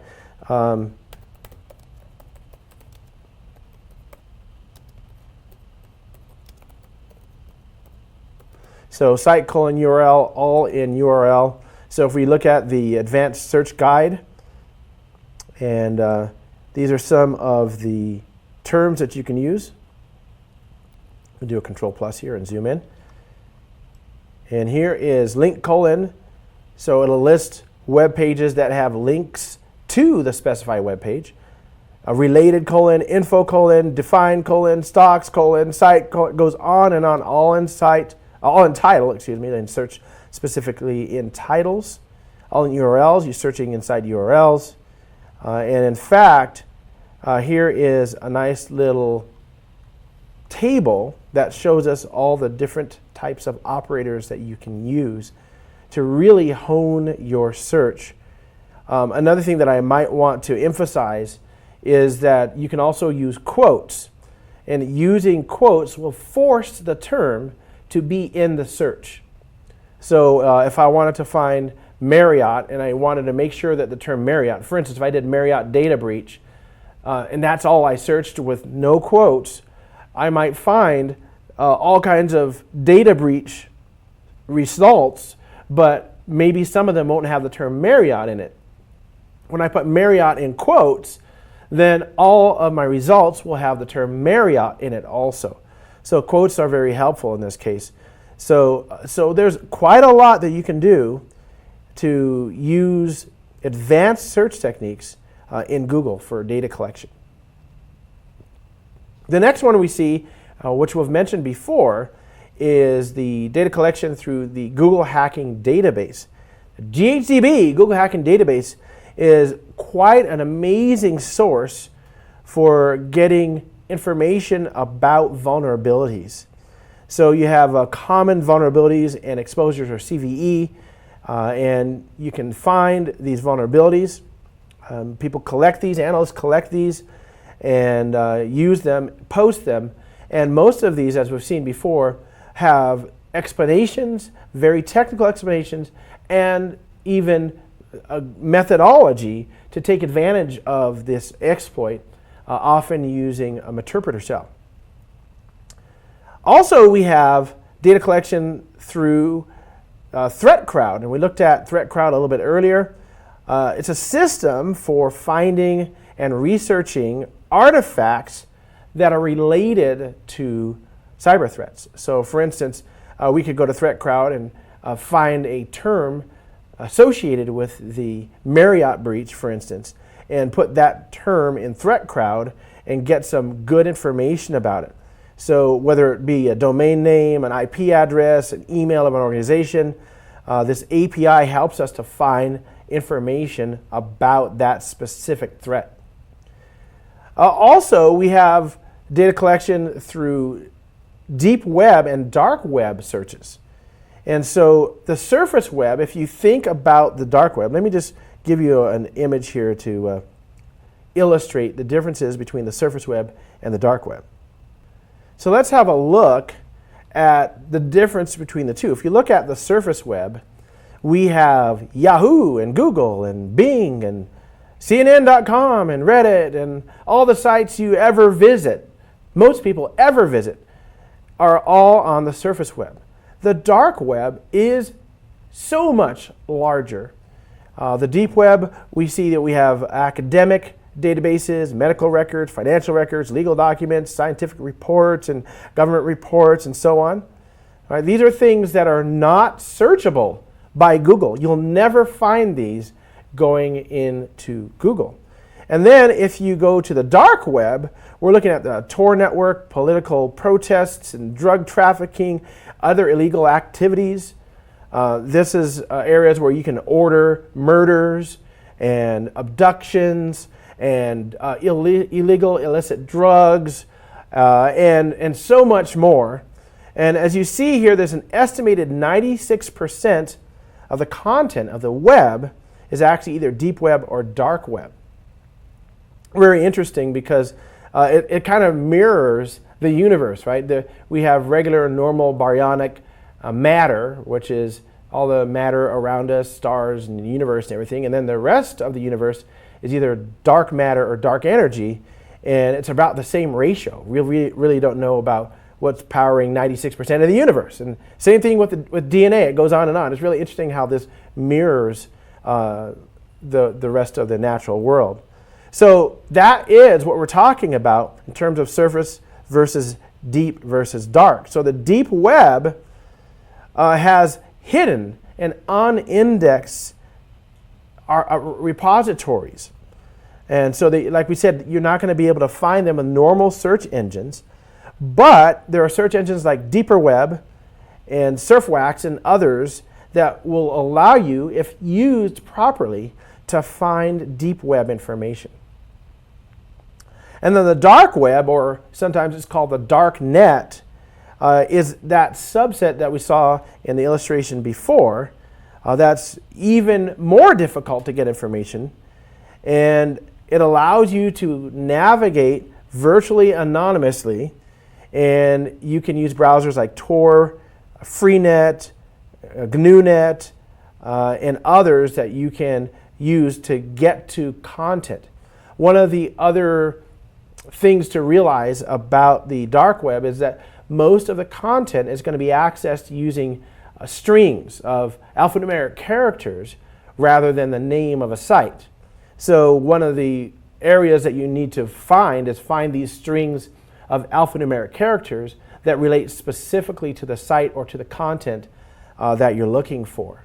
And then as you are looking around, if you make use of dark web services, and especially for those who make use of illegal services, realize that it is not only dark web threat actors down there, but we also find if you swim really low down into those dark depths, we find the CIA, NSA, and other state actors down there looking to entrap people who are using these services. So quite a lot of activity goes down there, even though most people have no idea that it's going on a day-to-day basis. However, when you are dealing with a TI and building a TI program in your organization, you need to be aware of the deep web and the dark web, how to make use of both to gather information for your organization under certain circumstances. So if we look at deep web and dark web searching, here's deeper web, the browser, and you can try a search. Here's where it says that magic. You see the magic, and see if you can come up with something. This is a very nice little browser. We also have the Tor browser, and one of the cool things about the Tor browser, it acts like a default VPN and bouncing between IP addresses to help anonymize your access. We also have the ability to get data collection or conduct data collection using TLDs and subdomains. And so what we do is where we have threat intelligence, you're an analyst for a threat intelligence position in your organization. You'll observe and examine your company's TLDs and subdomains from the point of view to find if any sensitive information is being leaked out from that subdomain. What happens is many organizations have a lot of subdomains, so your organization may have unmanaged subdomains. Perhaps in the past, there was a developer or a team that created a subdomain that was abandoned. I've seen this happen many times, and so the subdomain is available, and it may have assets associated with it that haven't been vetted properly. So you want to be able to identify those subdomains, and so what you can do is discover not only the top level domain, but all the subdomains. You can use Netcraft as a very good tool to find these, and there are many other tools, even online, that you can use to find subdomains of organizations that are online. And you can also gather information through job sites. We've already talked a little bit about job sites. So an analyst can gather company infrastructure details about firewalls, OSs, software versions, database schema. Also, if you look in job sites, it might be beneficial for someone who's trying to attack that organization or pose a threat to that organization.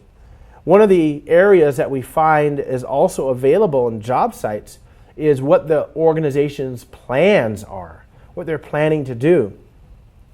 So for instance, if you have an organization that is involved in banking, and then you find that they are hiring people that are automotive engineers, maybe they're going to order, I don't know why a banking site would open up an automotive site, but they're doing something in that area.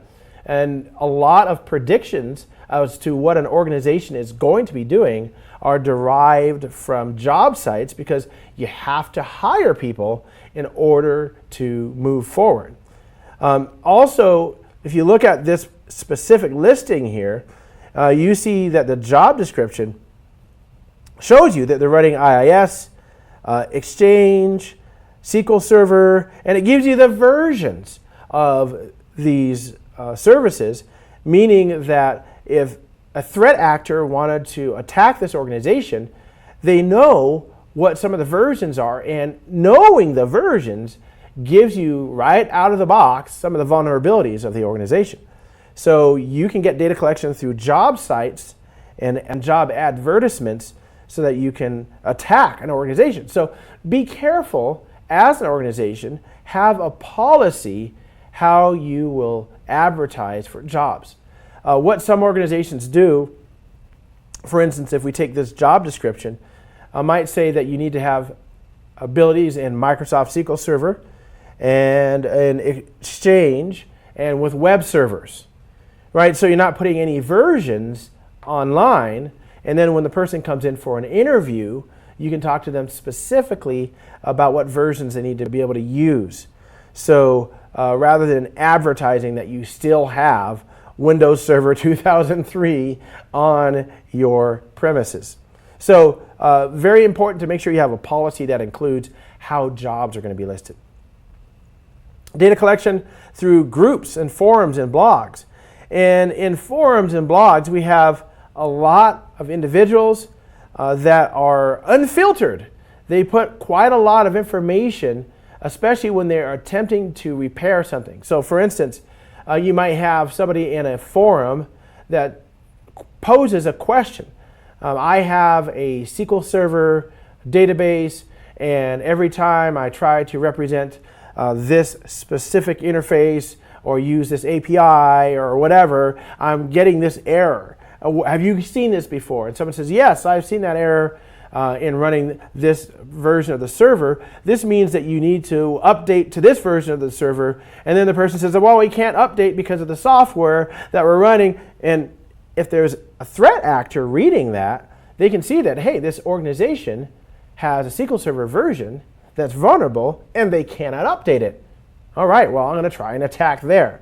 So forums, groups, blogs really give sensitive information very often about their organization so that they become a target in many cases for a threat actor.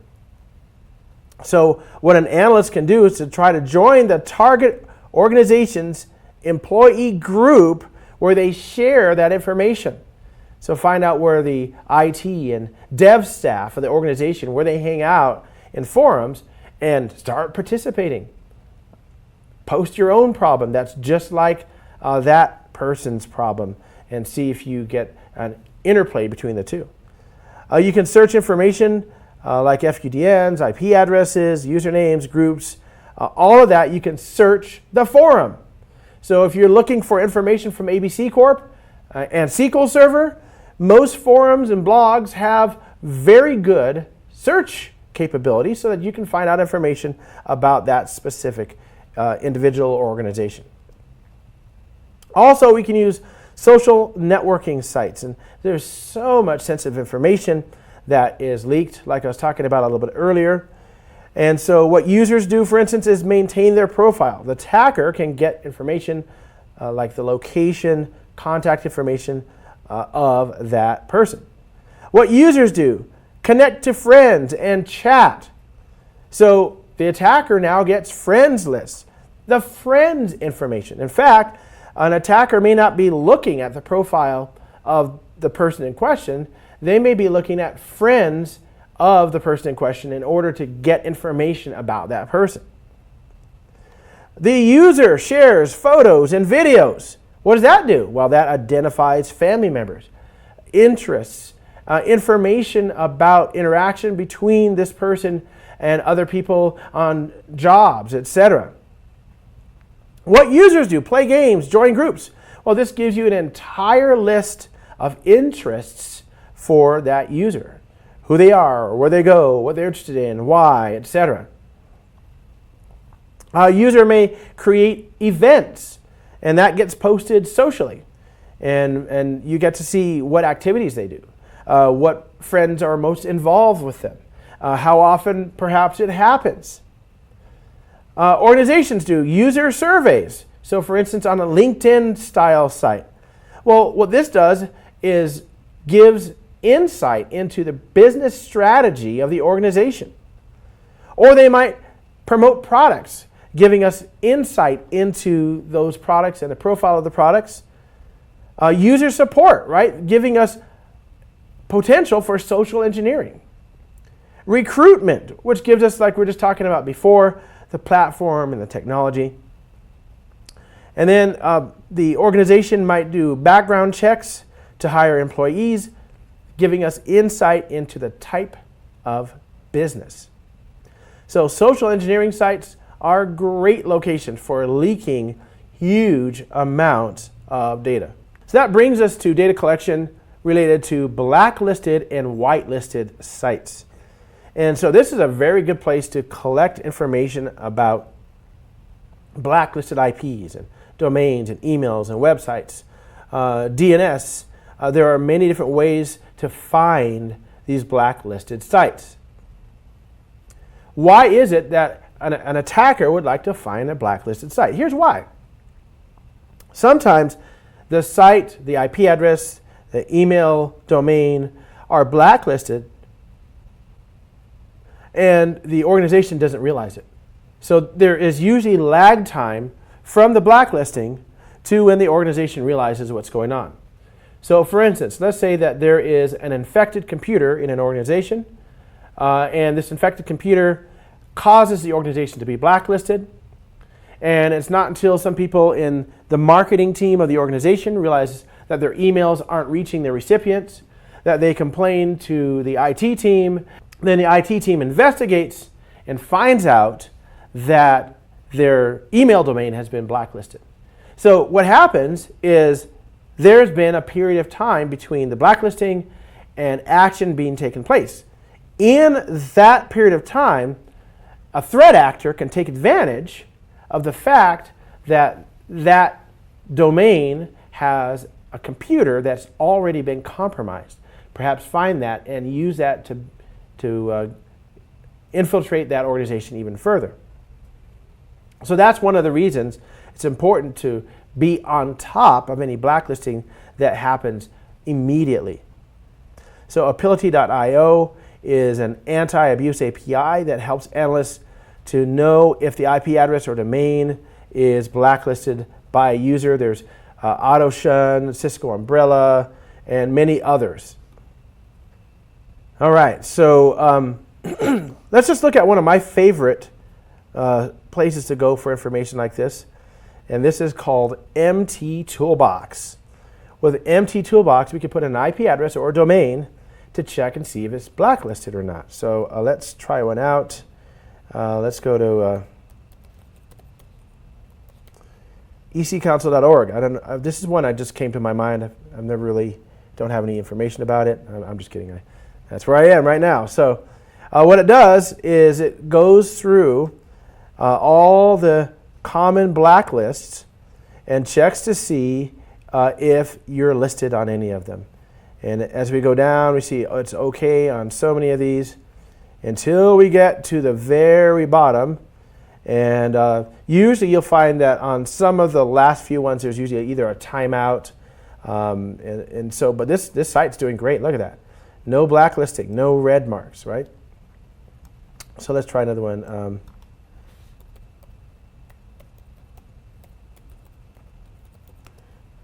All right. And this site here, no blacklistings. That's great. And we even go further, and we can. This is taking us. Oh, this is still with the EC Council, so it leaves everything in there. And this is a great site to just do lookups. This is called MX Toolbox. If you've ever used it, you know how good it is. You get blacklists, you get diagnostics, you get header analysis. We talked about analyzing email headers before. So much more. There probably are sites that you've used before for these types of activities. But very good. You can even monitor these. So it's one of my faves, mttoolbox.com. You might want to try it yourself. All right, now let's look at data collection through website footprinting. And so what it gives you is information on the software and version, operating system used, subdirectories, parameters, file names, goes on and on. A very nice tool for this is Burp Suite. It's nice and graphical, very easy to use. There are other tools, like for instance, that you can use. Firebug here is a plugin that you can use to get programmatic information and communication information about the website. And there are many others out there. And by the way, you can use Nmap to do the same thing. Another tool that I really like to use with website footprinting is not listed here, but it's called DIRB, or Directory Buster. It's a web content scanner, and what it'll do is go through your website, your target website, and list out all the directories and very interesting information in it. There's a lot you can do with it. It's just a very nice, easy tool. I usually run it from Kali. And so there are many different tools that you can use for website footprinting. And what you'll find using some of these tools is that there are mistakes made in how the site is put together that just leak too much information. And you can get everything from, for instance, directories that have prominent usernames in them, to information about the site itself and the services that are running on that site, and it goes on and on. So quite a lot of information can often be found with website footprinting. Here we see that we're examining the source code, looking at details for maybe information about the developer or the admin. We're looking at the file system structure, the software, its behavior, scripts that are being run. And all of this gives us version information about these sites so that we can know what to do and what to expect. Another area that is also quite informative is website traffic monitoring.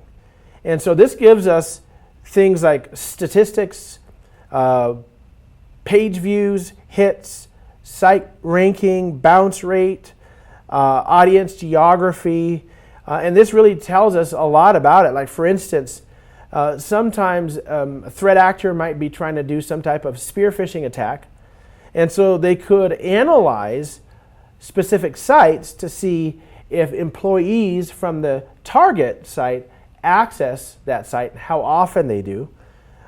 Also, in order to protect your site, you can look at your statistics and check to see who is coming into the site, and are there huge page reads on certain pages. You can use this to try to find if certain parts of your website are being attacked.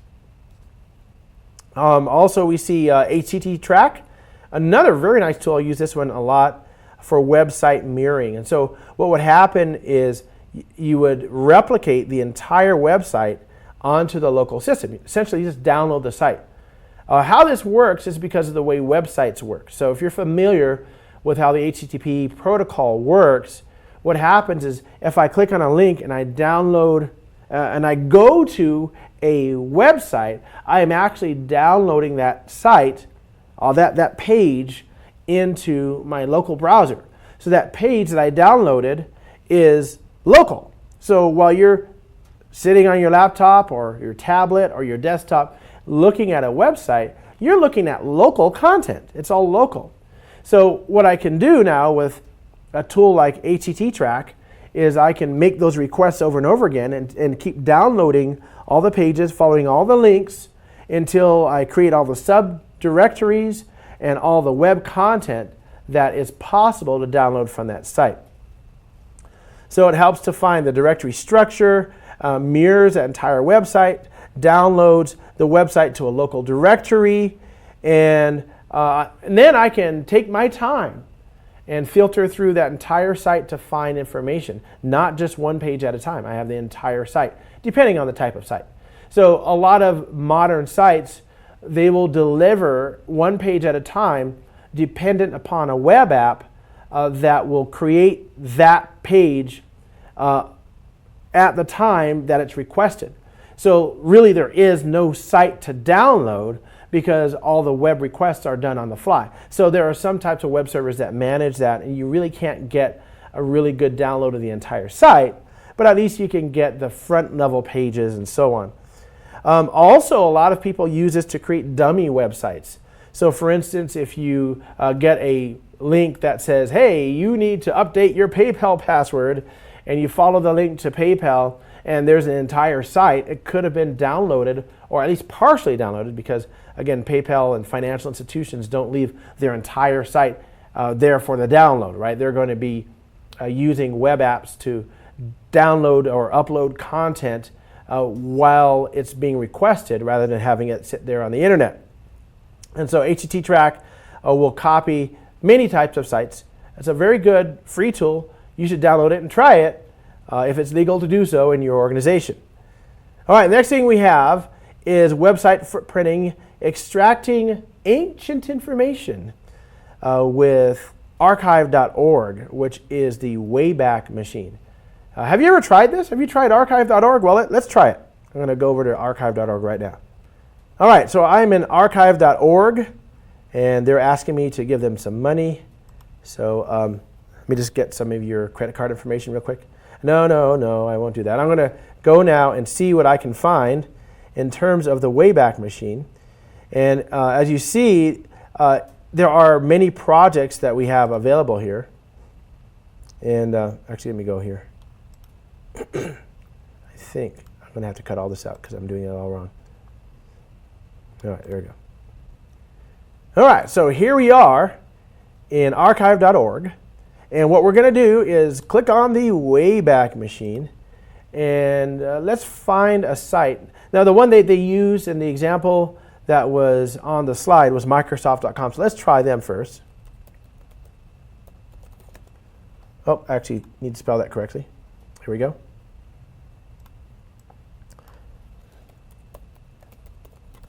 All right, got it.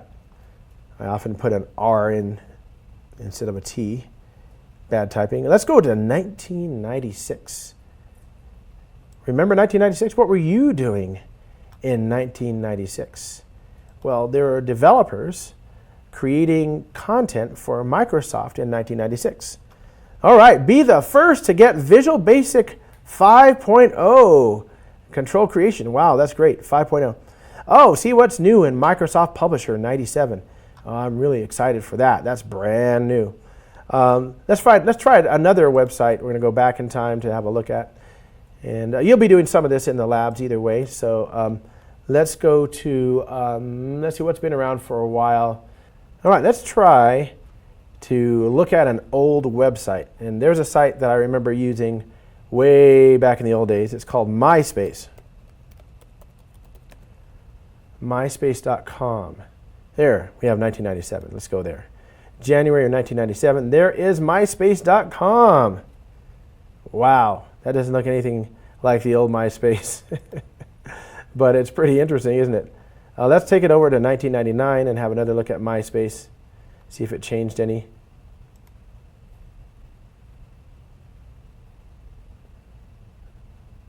Yeah, there's some profiles, MySpace.com. And it didn't really start taking off, if you look at the graph, until around 2004. Try October. Okay, there's MySpace, and that was one of the most popular sites around that time. So the bottom line is you can go back in time with the Wayback Machine and check out old sites. And the reason that this is important is because it helps you see the archive versions of sites. And from the attacker perspective, some of that old HTML can give you insights and information about the organization that might still be relevant today. Also, we can extract metadata from public documents from the Web Data Extractor. There are many other tools that will do this also. PDF documents, Word files, and you can extract metadata and hidden information and use this to analyze threat scenarios. So this is something that threat actors do against many different sites, and they'll be doing against your site and my site. It's a good idea to vet your sites to make sure that you aren't exposing any information in metadata. And so there are tools like we said, Web Data Extractor, and many others that will allow you to go do this and just profile that information, pull metadata, get public documents, etc. from the site that you normally wouldn't even see from the site pages. Also, you can get data collection through emails, tracking email communication. So you monitor the delivery of emails. An analyst might track emails to gather information about a target recipient and to find that target, for instance, in social engineering and sites, and then use it for social engineering attacks. You can craft an email that looks like that person's friend or colleague.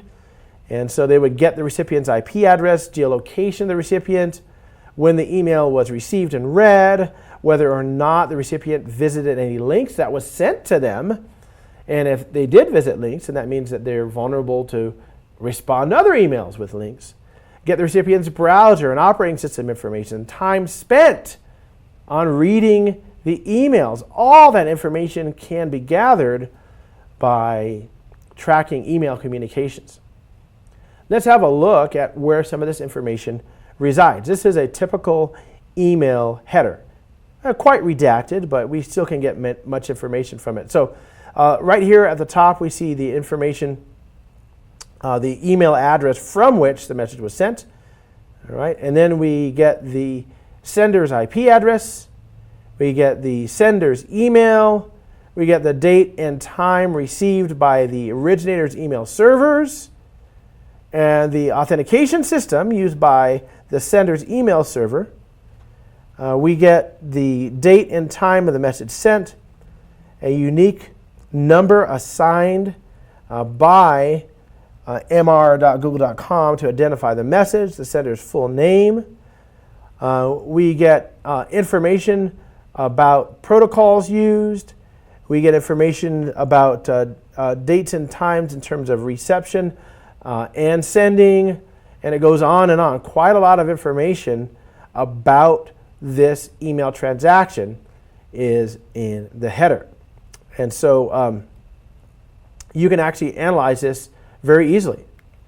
So it's very easy to do this. What you would do is find the email header and drop that email header into copy and paste it into here and then run the analysis on it. If you're running Gmail, you'd have to tell it to get the original message, and if you change the original message, it gives you the header, and then the header can be copied and dropped into the analyzer and get this information. All right, that brings us to data collection through emails in terms of looking at Email Tracker Pro. Again, this is another email header and analyzer giving you geographic information, IP address information, and a kind of a graphical presentation. So very, very nice. You might want to have a look at Email Tracker Pro. And by the way, some of the stuff we're talking about you will be doing in the upcoming lab, so it'll be pretty fun. You can also gather information through a Whois lookup. Gives you information about the owner of the domain, the information on when the domain will expire, records that were last updated. Gives you information about specific RIRs, the regional internet registries, which are around the world. Here's an example of a Whois record. So if you have a specific domain name, you want to find out information about it. You can find out who owns it, how long they've owned it, etc. Now, there are fairly recent regulations that have come into play that makes it a little bit more difficult to find this information. But Whois, in its raw form, gives you quite a lot of information. We can also get intel through DNS lookup and DNS reverse lookup. So what DNS does is it says, I have a fully qualified domain name or a domain name, and I want to get an IP address. What a DNS reverse lookup does is it says that I have an IP address and I want to get the associated domain name or fully qualified domain name. And so you can use many different lookup tools that are out there. NSLookup is one that's built into Microsoft operating systems, very easy to use. The DNS lookup tool and many others. And for reverse lookups, you're looking for that PTR record or pointer record in DNS, and you can use a reverse IP domain check tool and other tools. There are so many tools out there for DNS lookup and reverse DNS lookup. You can just do a quick Google search on either one of those, and you'll find very good information for that. And there's also Fast Flux DNS information gathering. Fast Flux DNS is there to camouflage malware delivery and the networks that are used by botnets. So that way the botnets can run anonymously on a device inside a network. It's a DNS-based proxy redirection technique where a single domain name actually consists of multiple IP addresses. And what you do is you keep changing the IP addresses rapidly with a very high frequency and also changing DNS records. And so what happens as an analyst, what you have to do is dig through logs and DNS queries, analyze the logs, and see what's going on in terms of inbound and outbound DNS queries, and that huge amount of activity associated in terms of the time frame will give you an idea that you have Fastflex DNS running, and very likely there's a botnet alive in your network.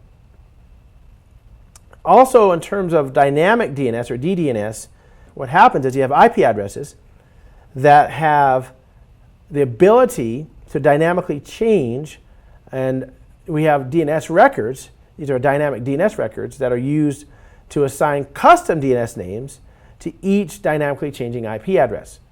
What you'll find often that dynamic DNS used to be used for, and it's still to a certain extent used for this, is to be able to have a static DNS name even though you have a changing IP address if you're using a network address translation on the external interface of a network. So DDNS updates use two methodologies for updating. One is a standards-based DNS update, and the other one is a web-based dynamic DNS update. So we have two different ways of doing it. And as an analyst, you can collect this information regarding your organization's DDNS, verify and identify the provider for a DDNS, and make sure that the provider is reliable. So you might have to research that provider. And if you have a provider service that's compromised, it can actually be a threat to your organization's infrastructure. So you want to make sure and double check DDNS, and it's often used innocuously, but it can be compromised. Also, we have the idea of DNS zone transfers. If you have DNS servers in your organization, which you very likely do, you have zone transfers that are going on. So an organization with multiple DNS servers, and these DNS databases have multiple entries in them, when there's an update to one DNS server, it will need to get that information over to another DNS server. And the way it does that is with a zone transfer. And so zone transfers can occur in two different methods. One is an AXFR and the other is an IXFR. An AXFR is a complete transfer of the entire database, and an IXFR is an incremental transfer of only one change to the database. Those zone transfers can be of a special use to somebody who's attempting to profile your network and gather information so that they can attack the network. So if your organization's DNS servers allow zone transfers, then anyone can get information about that organization, IP addresses, host names, usernames, aliases, all of that will be found in the zone transfer. So what the attacker would do is pose as a DNS server and request a zone transfer from a current DNS server and then gather all that information. So if you have DNS transfer or zone transfer settings enabled on the server, then you want to make sure and only allow zone transfers to specific servers. And those specific servers are going to be DNS servers within the organization. Therefore, if a threat actor attempts to initiate a zone transfer, they'll be denied from doing so. So as an analyst, you should collect any zone transfer information from your organization, check your zone transfer settings, and that will help you predict possible threats. Make sure you're not just sending that information out to any device that requests it. Next, we look at automating OSINT efforts. There are frameworks, scripts, and tools that you can use, and one of the best out there is Maltego.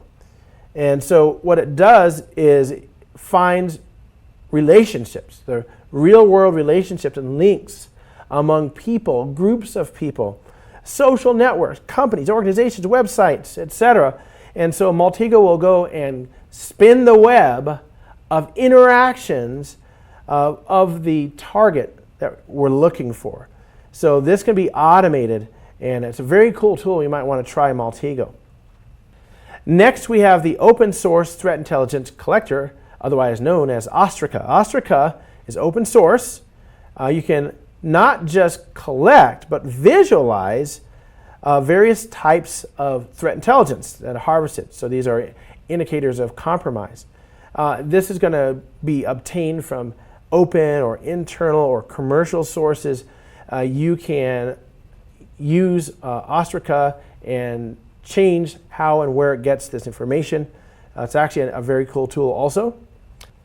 All right, so also we have another framework called the OSRF framework, which is like a new APGL level 3 plus set of libraries. And this again gets information from open source intelligence.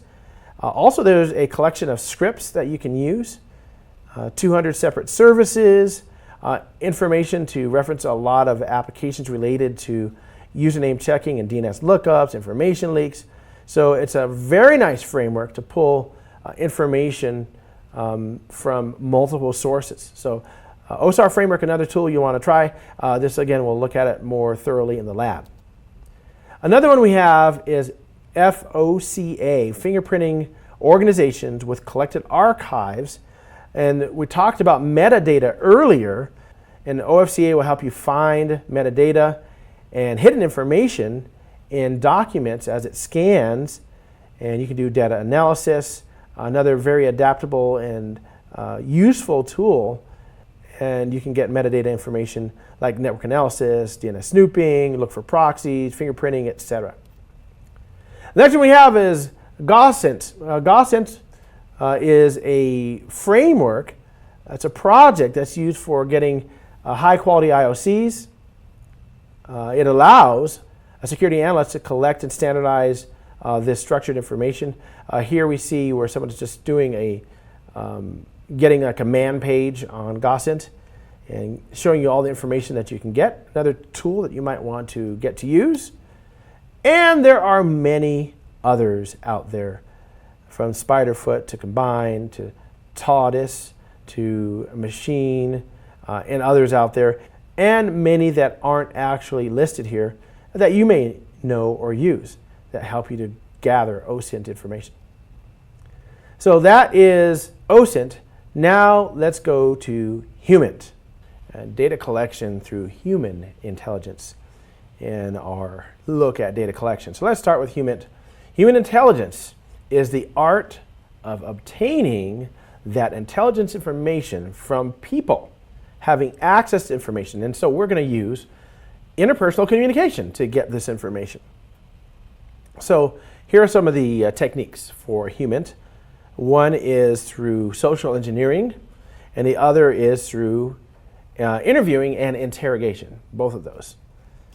So let's talk about some of these techniques. Social engineering is the ability to exploit human behavior in order to extract confidential information. And so what we do is we use the fact that people like to talk about themselves, people like to talk about their jobs and their families and give information about themselves. In fact, conversationally, if you want to have the most success with conversing with people, just ask them questions about themselves. You don't have to social engineer to find that out. So what an analyst does is they perform social engineering in order to find behavioral vulnerabilities in whatever human resource that they're contacting in that organization. Like for instance, like we said, people trust. Naturally we trust, right? There's somebody who looks like they're interested in us, and immediately we begin to trust them. Also, there are those who are ignorant about social engineering, and so they don't have boundaries around certain types of information. Also, they could have fear of severe losses or greediness, right? A lot of people want money, they want prestige. There's a lot about which most humans are greedy. And also people will comply out of a sense of moral obligation. And if the social engineer can engender that sense of moral obligation, then all the more to extract information from that person. So by exploiting those vulnerabilities, the analyst can acquire sensitive information. Like what? They can get credit card details, especially when done online or through chats, social security numbers, usernames and passwords. And so, for instance, somebody who can get a user to give them the last 4 digits of their social security number. Like, for instance, let's say the last 4 digits are 1, 2, 3, 4. And then a person will say, is that the same social security number as you used last time? The one you used last time? And the person might say, yeah, and they give you the rest of the social security number. So there are ways to take advantage of the way humans operate in order to get that information. So here are some social engineering techniques. Number 1 is impersonation. So this is a method whereby we can gain trust.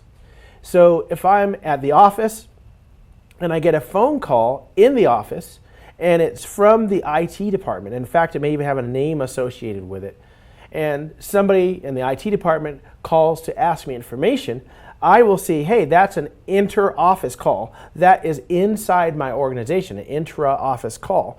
And so they'll assign that person more trust and perhaps relinquish information because of that, because the person was impersonating someone in authority.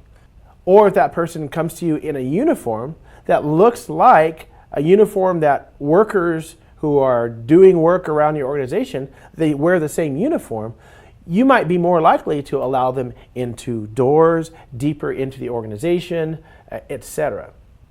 The next is shoulder surfing. Shoulder surfing is when you're looking over the shoulder of the person in front of you. So for instance, you're standing in line at an ATM. You can watch the person put in their PIN. You are looking at somebody with a credit card and they flip it over and you can get the 3-digit number on the back, or if it's an Amex, the 4-digit number on the front. We also have tailgating, where you can take somebody who is going into a facility and follow them in. And often the person will look like they're authoritative by carrying a clipboard or dressed well and on the phone with an important conversation, follow the employee in, even though the employee had to swipe their card to get in. The tailgater does not. Next, we get eavesdropping, and that's when you're listening in and listening to what somebody's talking about on the phone. And from eavesdropping, you can get information about that person and their contact and use that in further social engineering attacks. Then we have dumpster diving.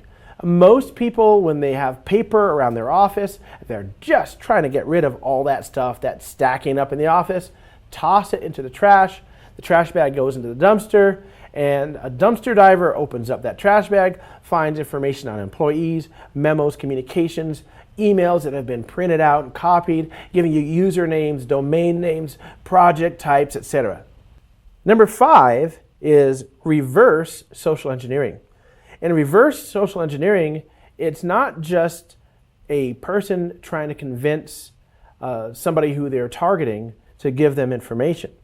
With reverse social engineering, the social engineer actually creates a problem first, and then through manipulation and talking to an employee about that problem is able to get information about systems and data that they normally wouldn't get. So they create the problem in order to get more information, something that's fairly hard to pull off.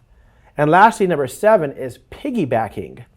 Piggybacking, unlike tailgating, involves giving that person permission to enter the building. So with tailgating, somebody might swipe their card, and as they're walking in, looking at their phone, they don't notice that somebody behind them catches the door and walks in behind them. That's tailgating.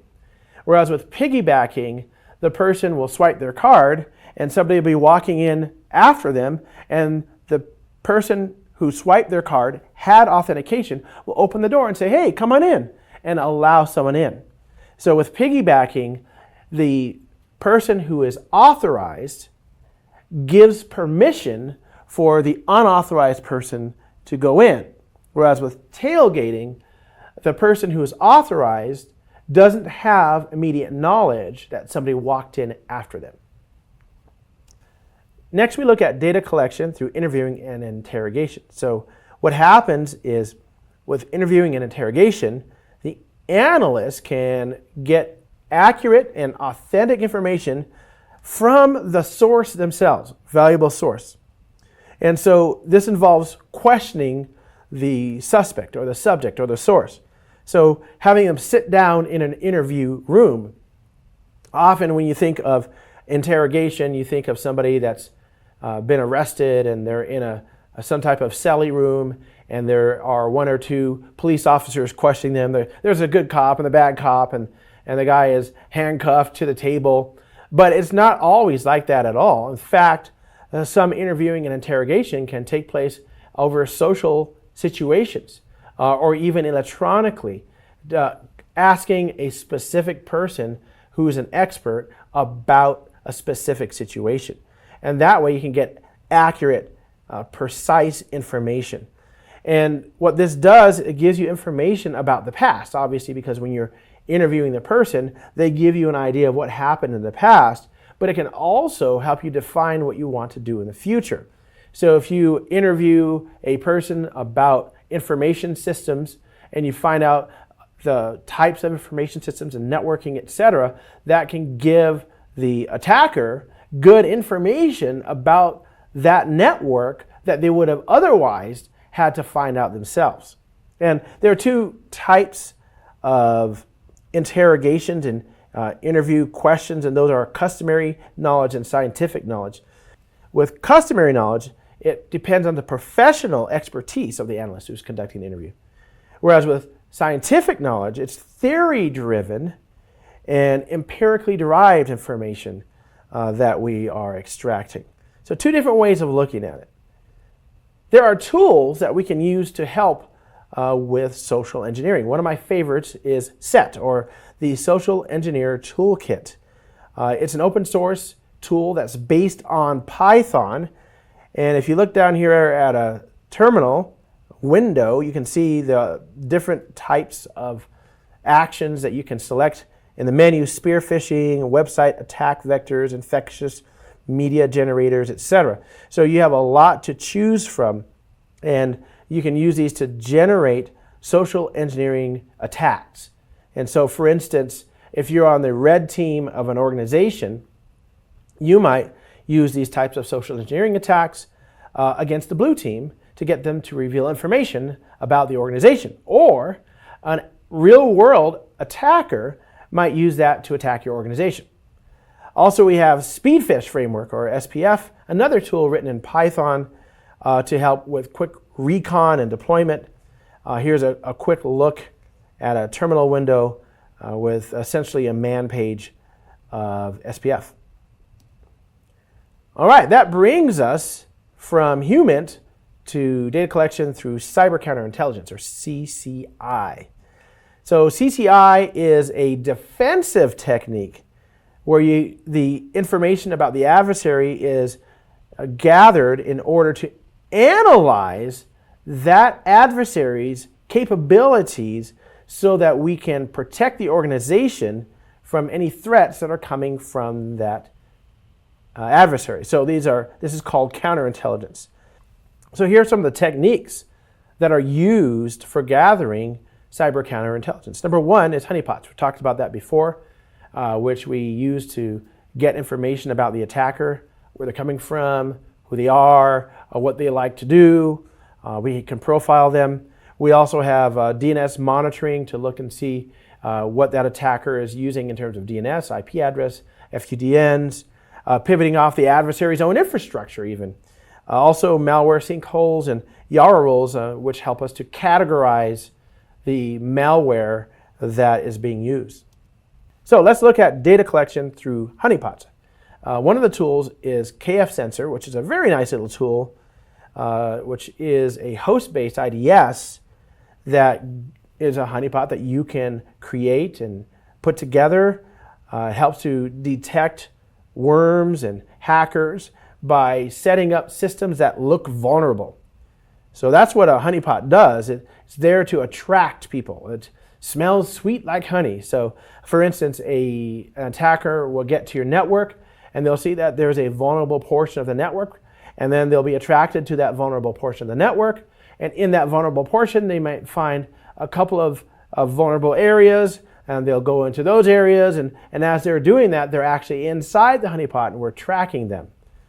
Right? So it has no authorized activity, doesn't have any production value. So this honeypot is not going to be any type of production equipment or software. It's going to be created specifically to attract attackers.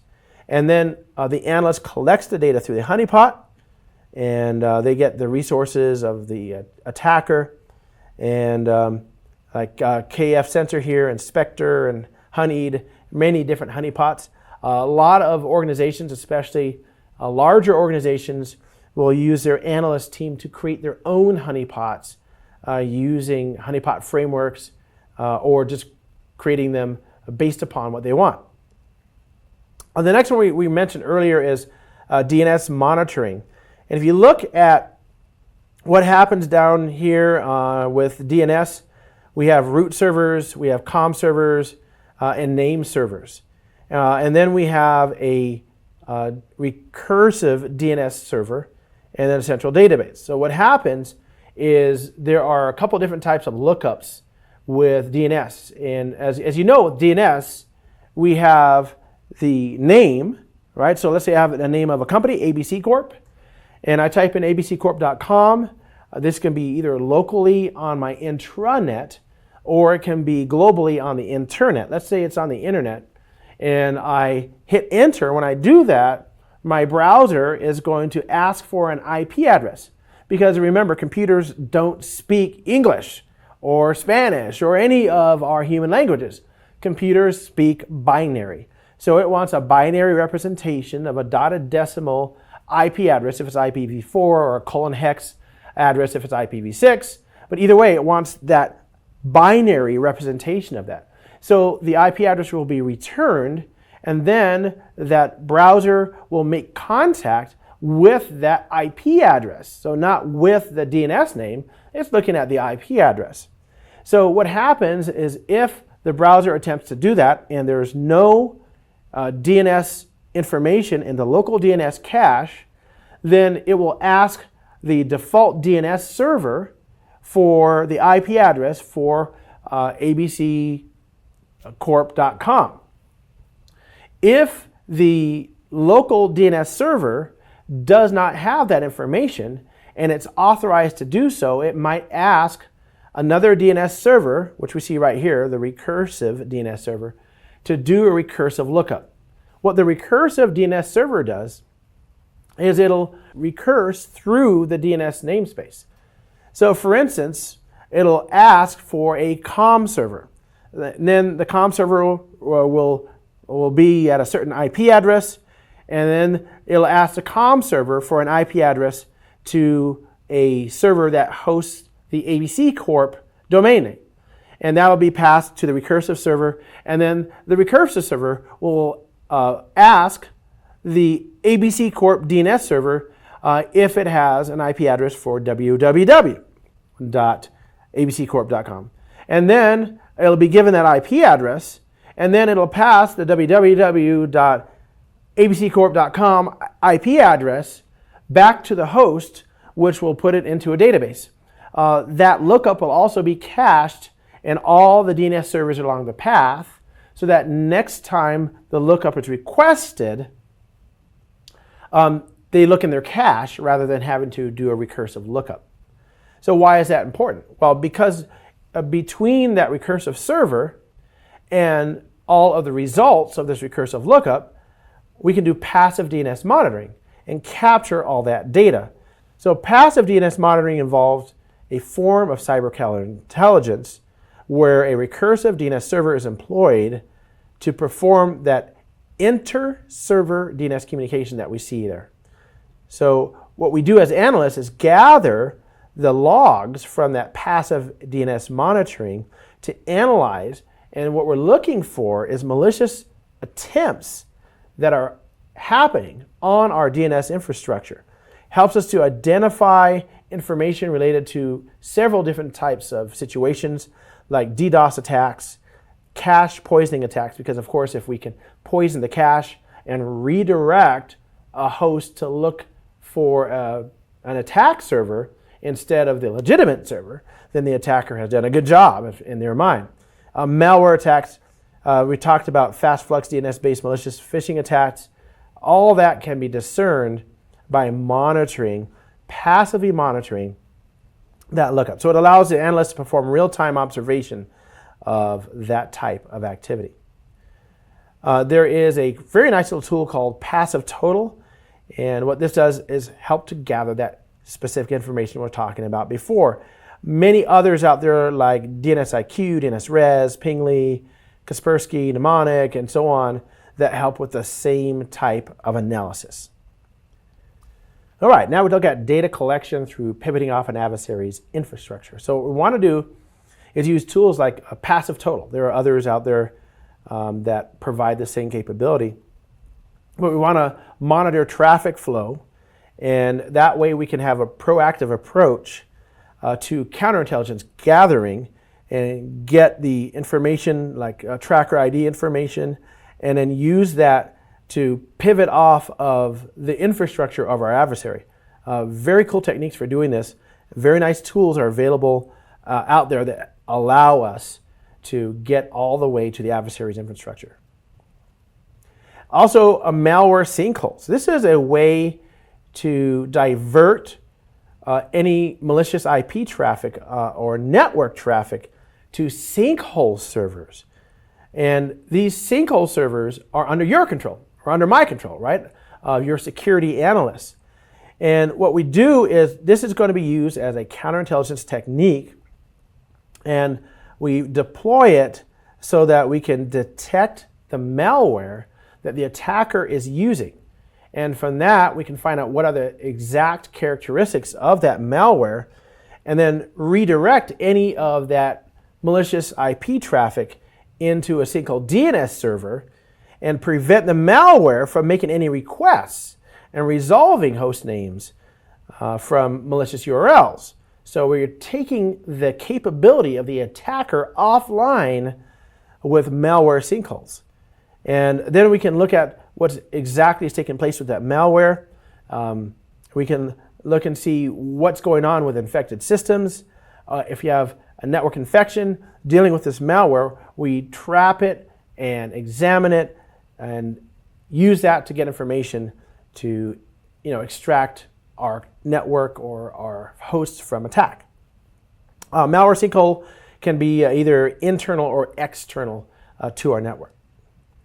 And then we talked about Yara rules before, and it's a multi-platform tool that can be used by a malware researcher in your team to take a sample of malware and classify it. And so you get a detailed description of the malware family, and we're actually looking at binary patterns or textual patterns in the malware.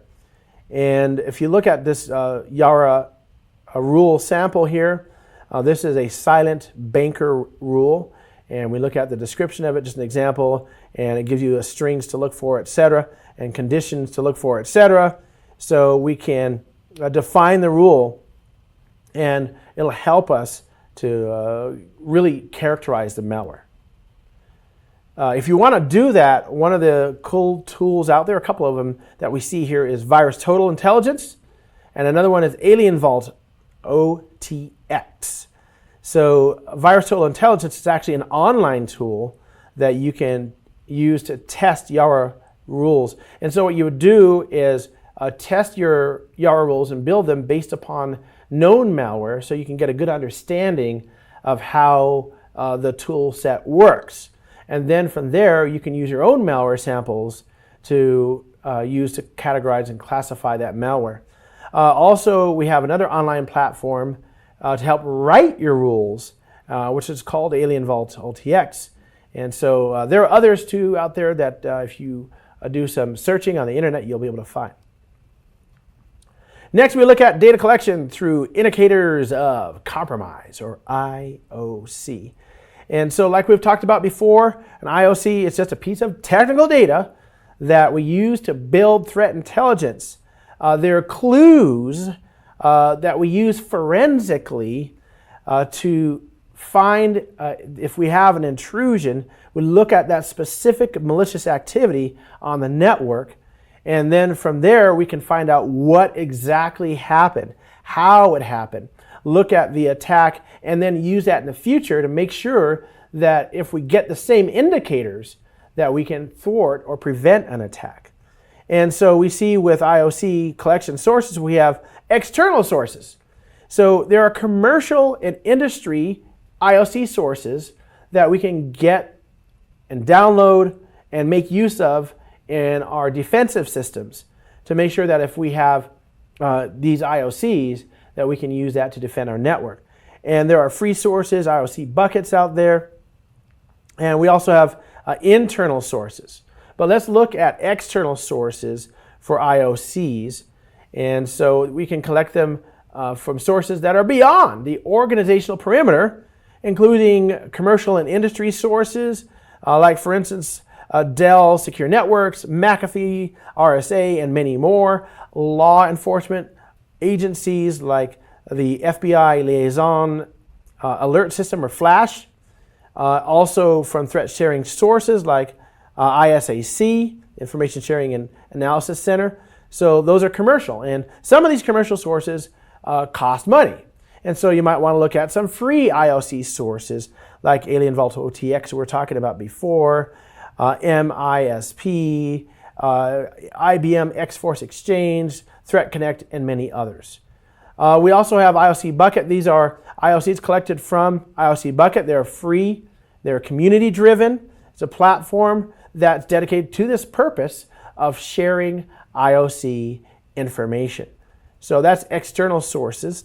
This is just an example. This is ISAC, which is the definitive source for collecting this type of information. I believe we looked at the site a little bit earlier. It's a one-of-a-kind forum. It really helps minimize threats. If you sign into it and become a member, you'll have the ability to share that knowledge, gain extra knowledge about IOCs. Here's an example that we talked about briefly before. This is Alien Vault OTX, and we'll look at some of these in the lab too more thoroughly. And with Alien Vault OTX, we see with Open Threat Exchange, we're going to again find a tool for collaboration in giving you actionable, community-powered information.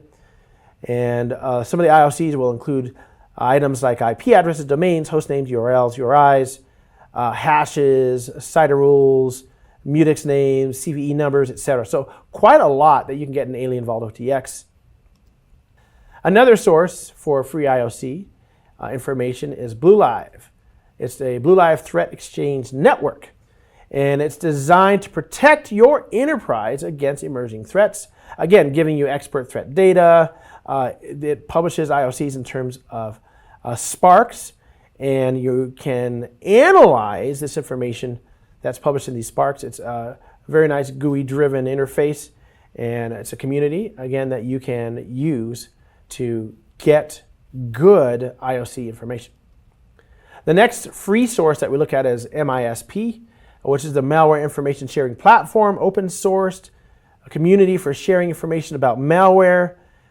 We don't only store or share and collaborate, but we build IOCs based upon malware analysis in order to help prevent attacks and threats. So MISP is a very cool community, another free resource for IOC. The next one we look at for free IOC is ThreatNote. ThreatNote, a web application built for security researchers. And so you can go and pull down indicators related to your research. Currently deals with IP addresses, domains, threat actors, and a whole lot more. And you can create a new threat indicator, and you give it the object, IP address, etc. So yet another free IOC source. One that we see used Specifically, this is a Portuguese name for hunter, is cacador or cacador, right? So this is a hunter, a threat hunter. And you run it from a terminal.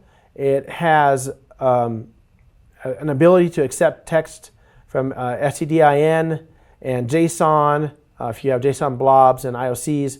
And so they show you an example where you can actually import data into Cacador and get information back out of it. A very cool source if you really want to go for the low-level side of things right from the terminal. IOC Bucket, yet another tool, free, community-driven platform to share threat information. The IOC Bucket IOCs are developed by you and me, the community, and you can use this to gather IOC information. And there are many, many other tools. Do you currently use a tool for IOC data? That's not listed here. Maybe so. There are many people that use other tools, and as time goes on, there'll be more out there. And as you do your research, you want to make sure and research the tools, research their organization, and make sure that you're actually using a useful and well-vetted source. So now we have IOC data collection through internal sources, and these are going to be sources that exist within your organization's perimeter. And so here are some of the internal sources from which you can collect IOC data. Number one, unusual outbound network traffic. This is a very good telltale of as an indicator of compromise, because what happens is whenever you have a compromised system, it starts sending out all kinds of requests. If we can capture that, we can get good internal IOC. Next we have is geographic anomalies. We don't have any employees in the Indian subcontinent, so perhaps these requests are not coming from anybody in our organization. Multiple login failures are a very telling sign that you have some type of indicator of compromise. Also, we have increased database read volume. So there is a threat actor trying to get, or maybe successfully getting, information from your database. Signs of DDoS activity, large HTML response, and unusual DNS requests. We already looked at some of these, so I'll go through some of them more quickly.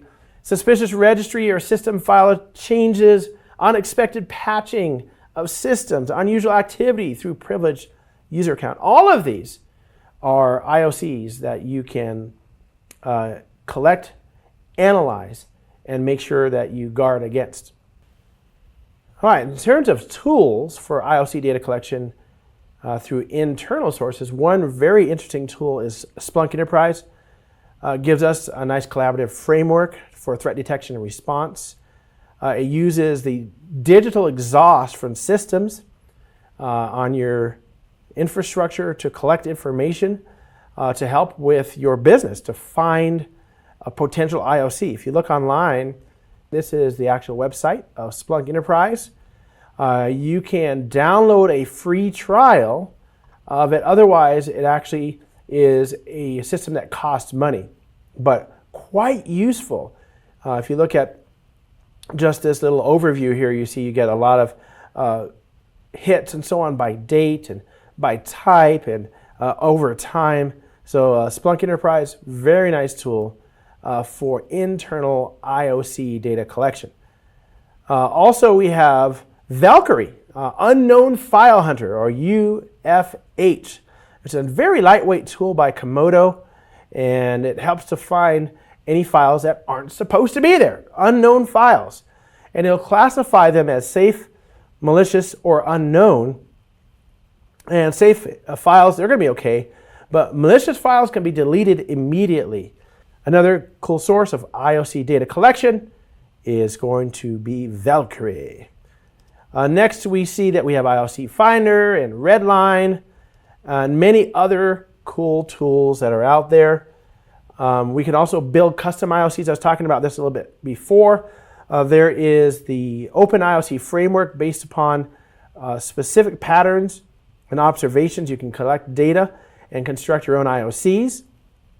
These IOCs are used with the extensible XML schema that you would use with the OpenIOC framework, and you can use and create patterns using the OpenIOC framework like and/or conditions, things like is not, contains not, etc.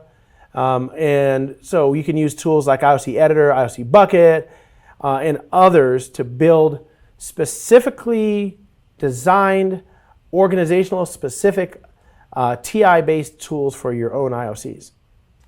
And here's an example of a tool that you can use, IOC Editor. You can use to create your custom IOCs. It includes manipulation of the logical structures that define the IOCs, conversions of IOCs into XPath filters, management and lists of terms, etc. So a nice little tool here called IOC Editor. What are the steps for effective usage of your IOCs?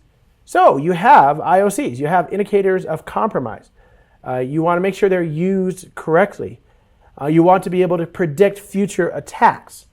Well, here are the steps that an analyst can use the IOC data to more effectively build threat intelligence.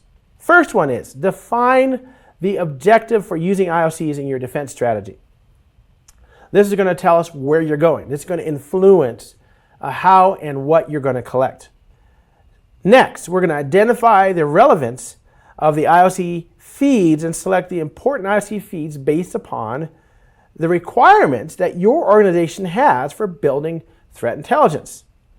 After that, we're going to take the collected IOC data and enrich it. Want to gather pivot points. These pivot points are going to be IP addresses and domain names. We're going to analyze them for any correlations and connections. So perhaps you've collected IOC data in the past, and we're starting to see there's a correlation from some of the domains or IP addresses that you're currently viewing. Next, we use visualization techniques like graphs and charts. It's much easier to see the data if you can visualize it. And this will help us to examine the connection between the pivot points and build effective threat intelligence. Next, in order to utilize our information effectively, we're going to need to overcome these challenges. Number one, quality and curation. So what happens very often is you get a lot of data, and the data may not be necessarily germane to what's happening, or the data may not have been around long enough. You may need to collect data for a longer amount of time and distill out quality data. The next is velocity and volume. So are you collecting too much data over too long a period of time, or are you collecting enough data in the right amount of time because you've adjusted the velocity of your data collection and the volume of your data collection? So we need to make sure we look at these factors to get good IOC data. Now that brings us to data collection through malware analysis. So at this point, we've been through OSINT, looking at threat intelligence data collection and acquisition through OSINT, through human intelligence or HUMINT. We've looked at data collection through cyber counterintelligence or CCI. And we've also looked at data collection through indicators of compromise or IOCs. And now we're going to look at data collection through malware analysis. So let's have a look at data collection through malware analysis. So what we do with malware analysis is reverse engineer the malware. So what happens is in your enterprise, your business, you may have a piece of malware that comes through. Could come through many different ways, usually by means of some sort of social engineering that allows somebody or encourages somebody to click and access that piece of malware. When they do so, if that malware is unknown and it is captured in the wild, and perhaps it's some type of zero-day threat, either way, your team may need to analyze that malware, find out how it was put together, what programming modules, what signatures of a type of attack that it might indicate, etc. So we're going to reverse engineer that malware to find its origin, its functionality, and find out what type of impact this malware might actually have. So let's look at some bullet points for why we do malware analysis to find exactly what happened. Sometimes during a malware attack, the primary indicator of an attack may not be the actual target of the attack. For instance, you might get a blanking of a screen, or removal of icons, or removal of certain types of data, but actually the attack might be somewhere else. So doing a malware analysis will help you determine exactly what did happen. What did that malware do? What did it affect? Then we look at the next bullet point, which is determine the malicious intent of the malware software. So we find out what it does, what it actually affected, and now we want to know why. Why are they trying to affect that particular data structure, that particular file? Then we want to identify the indicators of compromise. If we know the IOCs, then we can tune our tools to recognize and defeat this malware. Next, we determine the complexity level of an intruder. Was the intruder a script kiddie using some type of malware construction kit? Or is it somebody who created malware out of whole cloth with a great programming intellect? Was this a nation state that made this malware? Or was this an individual threat actor? So which is it? And knowing that will help determine quite a lot about that malware. Next, we want to identify the exploited vulnerability. So nothing would have worked. This malware couldn't have run if there wasn't a vulnerability that was exploited. And so what we want to do is make sure that we no longer have that vulnerability. Is it a vulnerability in operating systems? Is it a vulnerability in DLLs or permissions, maybe? Because often malware is run under the permissions of the person who executed the malware. So what was the vulnerability? We need to determine that. Next, we want to identify the extent of damage caused by the intrusion. What files, what folders, what data was affected, what systems were affected. Was it only in a certain subset of servers, or was it the server farm, or was it the data center? Perhaps it was our infrastructure network, routers, switches, other types of infrastructure equipment. And then we want to catch the perpetrator accountable for installing the malware. And to do this, we need to engage in a little bit of forensics and make sure that we take the evidence of this malware attack and preserve it so that we can use it for jurisprudence purposes. We want to use it to argue in a court of law, for instance. But we want to catch the perp.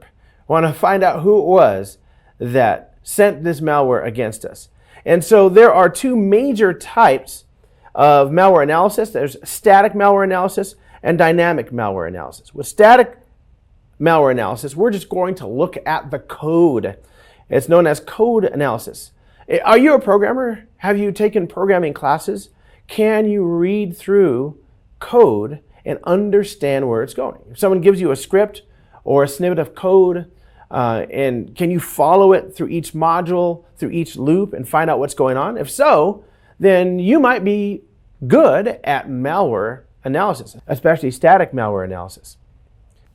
So this is also known as code analysis. You go through the binaries. You don't actually execute any of it. You just look at the code, follow the path, see where it goes, find the purpose. But then there's dynamic malware analysis. And this is also known as behavioral analysis. So what we do in this case is we run it, see what it does.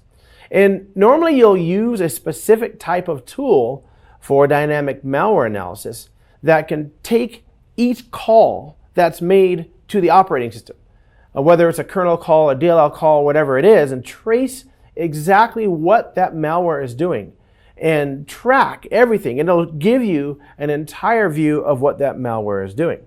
So it interacts with the host system, looks at the impact, see how the infection runs, tracks its primary, secondary, and tertiary effects. And dynamic analysis often provides a lot more. In fact, often what will happen is you'll start with a static analysis. You'll say, okay, I see there are 10 modules. This module does this, that module does something else. And you go down to each module and look at how the code interacts. And now you may have an idea of what to expect. And now we pull out our dynamic malware analysis tool and run the malware and see if it does exactly what we're looking for. Obviously, this is going to be in an isolated system using a specialized tool rather than just saying, hey, let me run that malware on my laptop. That's not how we do it. So we do this to understand the nature and the functionality of the malware to a greater extent. So let's look at this on a step-by-step basis. Step one, we're going to need to allocate a physical system for the analysis lab. Again, like I said, this is isolated. We're not going to do this on any system that is connected any way to our infrastructure. And with that in mind, make sure that you don't have anything like Wi-Fi running, you don't have it connected to a wired network, unless, of course, we are taking that physical system and building a physical network replica. There are some forms of malware that actually will not run if they don't sense that they can replicate themselves. So you may have to imitate that environment for them. You would install a virtual machine, perhaps an entire virtual environment. So some people use a physical environment. Most people use a virtual environment. So you're running Hyper-V, VMware, other types of virtualization platforms. And then you run a virtual network within that platform to simulate an actual network for that malware to work upon. Step number 3, you install guest OSs. So is that malware a Windows malware? Then we need to have some Windows operating systems. Or is it Linux or some type of Mac OS operating system? Whatever it is, we want to make sure we have that in our VMs, especially for Windows and Linux. Number 4, we isolate the system from the network using that NIC in host-only mode. So again, we're emphasizing that we are isolating that network. We don't want this malware to escape. This is very important as malware over time will begin to look more like AI, where it might find that there is a network device that switched off and maybe the malware might learn how to turn it on. So we want to take special precautions when examining malware, especially the more advanced pieces of malware out there. Number 5, simulate internet services using tools like iNetSim. And iNetSim is great because it gives the malware a flavor of the internet. It looks like there's internet there. Good. Well, if there's internet, now I'll run, the malware says, and begins to start its attack. Number 6, disable shared folders and the guest isolation. So what we want to do is make it so that the malware does not see shared folders and does not have guest isolation. With guest isolation, it'll take a guest account, for instance, and isolate it from the rest of the network. So we disable that, and then we install the malware tool. We're going to talk about some of those tools that are available.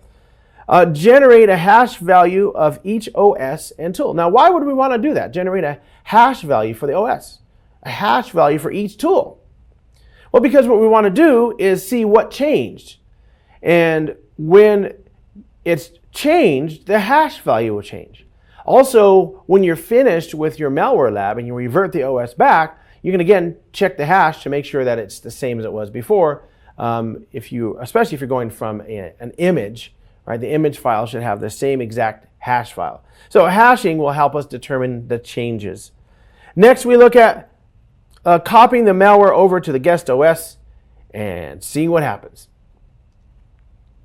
So let's look at a few other things that you want to accomplish with static malware analysis. We talked about that before, going over the code, looking at it. And so we're not running that malware. Instead, we are looking at the code from that malware to see what it is that it is doing. One of the first pieces of malware it is the first piece of malware that was invented for Microsoft Office was called the Concept virus. And what happened was the creator of the concept virus had tried to communicate with Microsoft saying, hey, Microsoft, this new environment that you've created where you can make all kinds of powerful programming decisions in Microsoft Office is actually fairly dangerous. You might want to lock a few things down. Microsoft completely ignored many different attempts by this person to understand what was going on. They were ignored. So what happened is the young man made a virus called the concept virus. It's a macro virus, a little piece of malware. But if you were to do static analysis on the concept virus, you open it up, you don't run it, you look at the code in it, you would see that it is essentially an empty container. Essentially, it was a demonstration, conceptual demonstration of what could be done with malware and Microsoft Office. So a static analysis quickly showed other threat actors what could be done with this type of malware, and pretty soon there were all kinds of Office viruses that came out. You can imagine Microsoft finally paid attention, but it took a little bit of cajoling, right? So having a static analysis allows you to find out the level of danger that the malware offers. You might catch a zero-day piece of malware in the wild and find out that it's very similar to concept in that it doesn't actually do anything. Someone is floating it out there to see how far it will get into the wild before doing a second wave of attack and actually running the payload. So a static analysis is actually quite worth it. Some of the static malware analysis techniques. Well, number one is file fingerprinting. So what we want to do is make sure we know what each file looks like and which files are tagged by the malware, etc. So we're tracking those files, we're fingerprinting them. Number two is local and online malware scanning. So with a local machine, we would scan and look for signatures or types of malware. Number three, performing string search. Now what a string is it is a set of characters, and those characters, that string might indicate a specific type of action that has taken place within the malware. Number four, identify packing obfuscation methods. And so what happens is when the malware is assembled, we want to, or the threat actor wants to make it so that you can't see it. You don't know it's there. It's hiding. And so there may be methodologies employed by the malware programmer to make it look like an average ordinary file. Next is finding the portable executables, PE information. So what we want to do is go back and find out information about each of the PEs that are in this piece of malware. And there are tools to help you with that. And also, if you know how to read the code, often you can find your way to those PEs. Next is to identify file dependencies. So some malware is actually based on the fact that specific files are available. So if you go and look at a DLL library, for instance, some malware actually depends on certain DLLs being there. They'll even replace those DLLs, but they need them in the first place. Or sometimes the malware looks at the specific file structure that you'll find in Windows or Linux and will use certain parts of those file structures or the Windows registry. So there might be dependencies for that malware that if it's not there or not correct, the malware can't run. And next is malware disassembly. So with any code, we have the ability to disassemble it, right? That is taking the code and running it through a disassembler and breaking it down into its component parts, giving you a very low-level view of what that malware does. All right, so now we look at dynamic malware analysis. We're talking about that a little bit earlier, running the malware, watching what it does, watching how it infects, what its behavior is. And like we said before, you need to sandbox this. It needs to be in a virtual machine. And so let's talk about sandboxing. A few things to talk about with sandboxing. Number one, analysts perform sandbox analysis by executing that potentially malicious application in the isolated environment, and then you analyze its behavior and its properties. What is this thing doing? We already talked about that. Won't spend too much time on it. And then we check various types of malware codes, embedded executables, Office documents, PDF files, emails, etc., as well as malicious websites, OS platforms, Windows, Linux, Mac OS, and Android environments. So we check the code because some of this malware is pretty adaptive and it'll run in multiple environments. However, some just runs in one environment, usually Windows by itself or Android or something like that. So we want to check the code, look at the executables, and find out how they run. Is it an Office piece of malware? Is it an email malware that spreads itself through email or infects your SQL server? What is it? Next, we look at it can also be used for analyzing network traffic containing malicious codes by routing the traffic to the sandbox environment. So we see that there's suspicious network traffic. And so what we do is we say, you know what we're going to do is take that traffic and move it into the sandbox and analyze it there. So next we look at analysts can use Cisco Threat Grid Sandbox to perform sandboxing. And Cisco makes a great sandbox called Threat Grid that you might want to test out because it's one of the most used sandboxing tools for malware. All right, so the two stages of dynamic malware analysis. Number one is baselining, and number two is host integrity monitoring. So with baselining, what we're going to do is make sure we understand the initial start environment down to the bit level. We want to know exactly how that start environment looks and behaves. So with system baselining, we're going to take a snapshot of that system before the malware begins to be executed.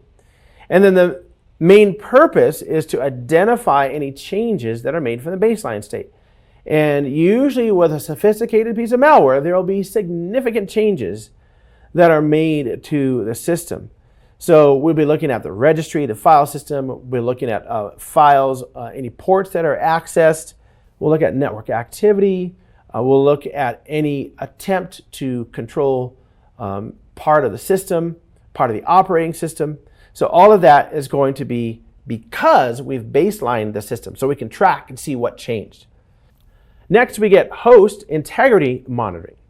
So we take a snapshot of the system state using some of the tools we're talking about before, and then we look for changes that were on the system. So host integrity monitoring would include the following. Let's have a look at this. Number one, port monitoring, looking at each port of all the 65535 ports that are there. Process monitoring, registry monitoring, Windows services, startup programs, event logs, installation. We look to see if there's any type of file installation. Some malware is just an executable. So it'll load itself into memory. It'll spawn processes and threads and run in the CPU, but it will not install itself on the system.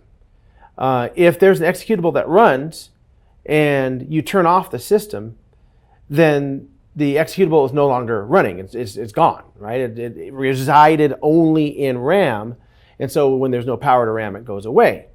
Whereas if you install something, it creates folder, registry files, system structures that persist through boot ups. And so some persistent threats will include the installation of malware that runs installs. So install monitoring is very important. Next, we get to file and folder monitoring. What changed with those device drivers? There may be new drivers installed with malware or modification of drivers, which will allow that malware to make use of hardware. And that indicates that that malware probably wants to escape or use the hardware tools for other purposes. Next is network traffic monitoring analysis. We want to see where that malware is going, where it's trying to go. DNS monitoring and resolution. We want to see if the malware is making a call using DNS resolution to a specific IP address.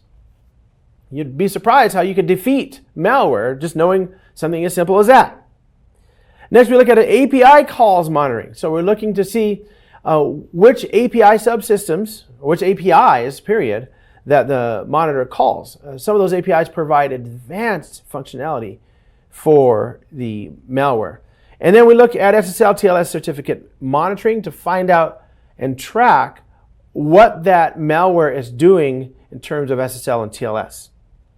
So we have a lot to look at in terms of dynamic monitoring. Let's look at some tools that are available for malware analysis. The first one we look at is BlueLive. It's a threat exchange network. And what it does is you have an inbuilt online sandbox, and you can use that to look at file integrity, check those files, see if there are any changes to any of the files. We have Valkyrie, which is another sandbox that has many different malware analysis capabilities, and it'll examine runtime behavior with hundreds of features, and it's a really good tool to detect malware threats and examine those files. And there are many other tools, from CTSS Forum to Mailshare to Malware Domain List to MetaDefender to Ransomware Tracker, SSL Blacklist. It goes on, and we'll look at some of these when we do our labs a little bit later. So lots of tools that you can use, and you can always do a search, a little Google search, and find out even more. All right, the next section we want to look at is understanding bulk data collection.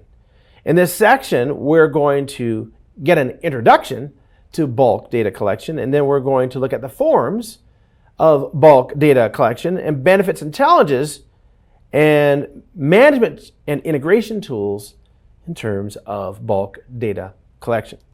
Let's do it. So with bulk data collection, what we're looking at is the continuous collection of large volumes of data. So it's a huge amount of data. One of the features of the age in which we live is the fact that there is so much data.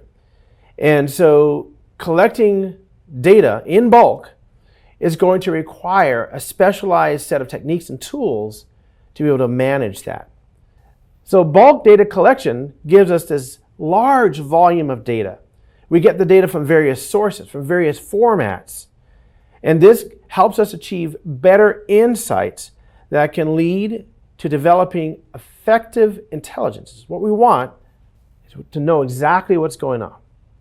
So there are several concepts that we're going to look at with bulk data collection. Number one is volume, and that's the huge size, the exact amount of data that's going to be collected. The next is velocity. Velocity is essentially the speed of data. And this is going to increase based upon the bandwidth and the number of sources from which you are collecting data. And to a certain extent, this will determine the speed of your ability to examine the data. We'll talk about that as we move along. Third is variety. And so this is going to talk about the different data streams, data sources, where they're coming from, the types of data. There's a huge amount of variety, which relates directly into number 4, which is variability. And the variability is what is the delta, what is the amount of change between the different types of data. The variability can be in volume, velocity, or variety.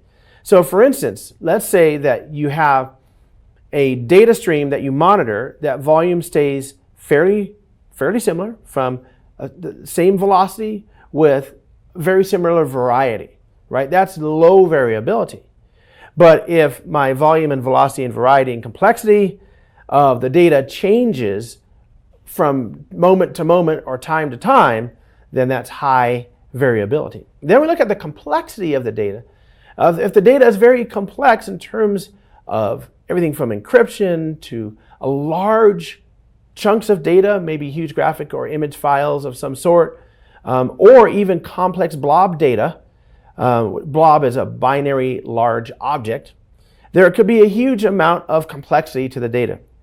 Also, we have a distributed processing where we can take the large volume of data, maybe large variability of data, and process it not just in one box, but distributed among hundreds of boxes, hundreds of instances of operating systems that are running your data analysis.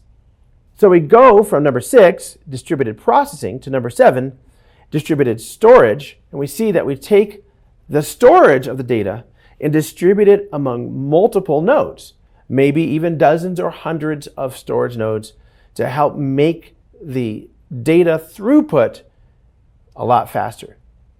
So a couple different forms for bulk data collection. So depending on the requirement, you might need to either use a structured form. In a structured form, we organize it to specific parameters. And so when you look at structured versus unstructured, think of it like the difference between structured and unstructured data. So for instance, structured data, if you look at a SQL or an Oracle database, will be in tables. And the tables look like a spreadsheet where you have the name of the item, and then you have, for instance, a number, like or a value. So for instance, you might have first name Kevin, last name King, and then another first name John, last name Smith. So it goes down in a table form. Very structured. An unstructured piece of data might be a long email somebody wrote. All right, so how can I pull queries from an email? It's hard to pull queries from an email. Find all instances in that email from so-and-so to so-and-so that has the following characteristics. It's hard to pull good structured queries from unstructured data. So when we're talking about bulk data collection, it's about the same thing too. In an unstructured form, it's just multiple formats. It goes all over the place. It could be almost any type of data. Whereas in a structured form, it's more like a database or a spreadsheet or something that can be queried. So when I look at this, I ask, can I run a query on it? Can I say select star from in some format to pull the data that I want, the information that I want from that data structure? All right, so bulk data that's collected either way can be used for various types of analyses, and they're going to require different techniques in order to achieve what you want in terms of threat intelligence. So here are some of the benefits of bulk data collection. Number 1, it can be performed, this is a benefit, it can be performed using various automated tools to reduce the efforts of manual labor over data collection. These days you really can't spend time manually poring over data. How much data comes into your organization every day and goes out of your organization every day? Imagine how many web pages and videos and emails and texts and chats and video data, like for instance, maybe from security cameras, and audio data from various sources. How much is being created, stored, sent, and received in your organization? Can you imagine that? Maybe there's somebody watching who actually knows that number, but I'll tell you, it's quite a lot. And were you to have to take a team of people and dig through each data point to find specific eccentricities or changes or oddities in the data, would be near to impossible. Actually, it would be just plain impossible. So with bulk data collection, we're able to run automated routines to find what we're looking for. Number 2, bulk data collection can be achieved by collecting large chunks of data in small amounts of time, making it a little bit more efficient. So we take the data, collect it in a little bit of time, move that to an analysis queue, and work on analyzing it. The next one, we see the information comes out after the analysis of bulk data might be very useful with respect to its fewer false positive content. So we have time to examine it, and looking at specific data points in relation to other data points makes it much less likely that it's going to be a false positive or a false negative for that matter, because we've examined multiple data points. The next one is that organizations performing bulk data collection can better analyze the global situation and industrial preferences as well as threats that surround them. So you get a better overview of what's going on with your organization and how that plays in the global situation. some challenges for bulk data collection. The first one is that data may have confidential and sensitive information resulting in privacy or security breaches. And so we want to make sure that when we're working with analyzing bulk data, that data is scraped for information that should not be exposed.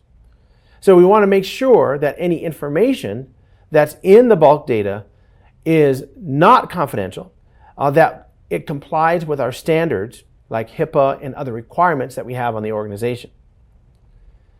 Next, we see that data might be incomplete in form, missing data fields, values, making the analysis process more difficult.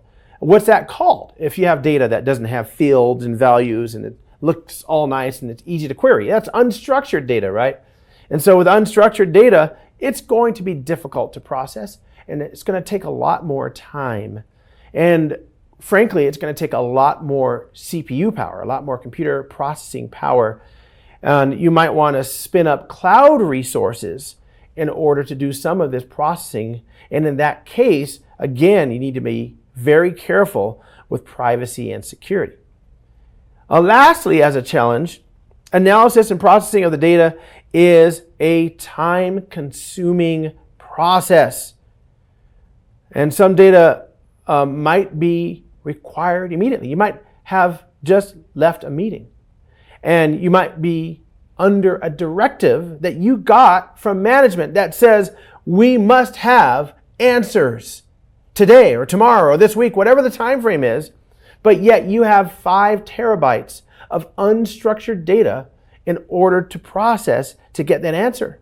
That is definitely a challenge because it can be very time consuming to pour through that data and get what you need, especially when some of that requires certain techniques like image processing, steganographic techniques, or pouring through unstructured data for specific words, fields, phrases, etc. It can be very difficult.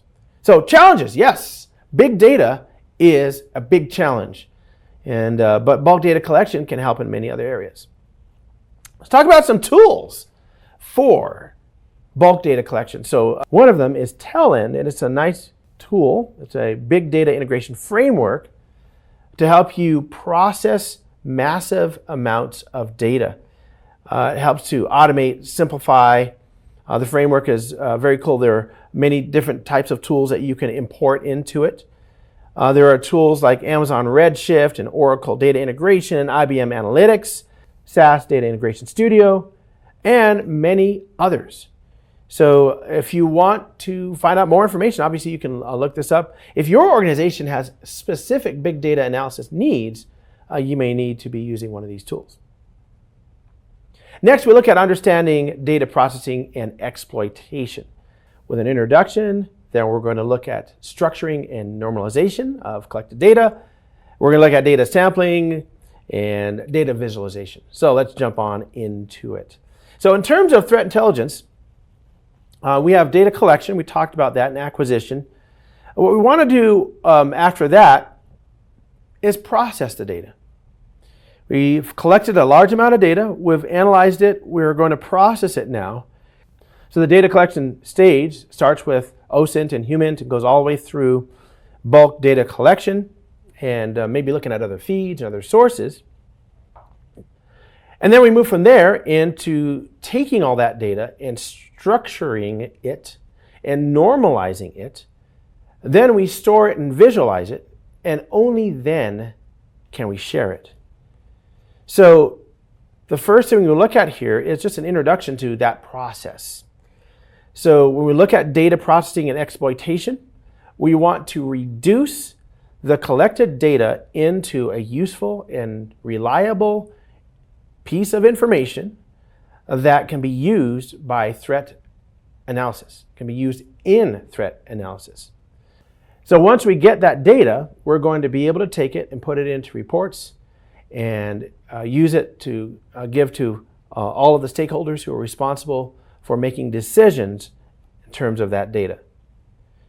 All right, so there are several different things we're going to look at. Let's start with structuring and normalization. So what is structuring and normalization? Are you familiar with databases? Are you a SQL Server or Oracle person? Maybe an Access. Do you do Microsoft Access? Yeah, I know it's kind of old news and a small database. It's still around though, as of the recording of this. But if you do, or MySQL, right? So some of you do MySQL. All of that is making use of structured data. However, even when you are using structured data, you can get different fields in different tables that have redundant information, redundant values. And so there are multiple levels of normalization that you can do on a database to help reduce that redundancy and speed up the processing and the capabilities of that database. So what you do is you have the unstructured data, you structure it, make it more suitable for use by humans, and in some cases by databases. Now, in some forms of normalization, the normalization will make it more useful to people and less useful to databases. So you have to decide how normalized that you actually want that data to appear. So analysis will perform the normalization of the collected data before storing and sharing. What we're doing is we're reducing the amount of data, and we're trying to make it easier to share that data.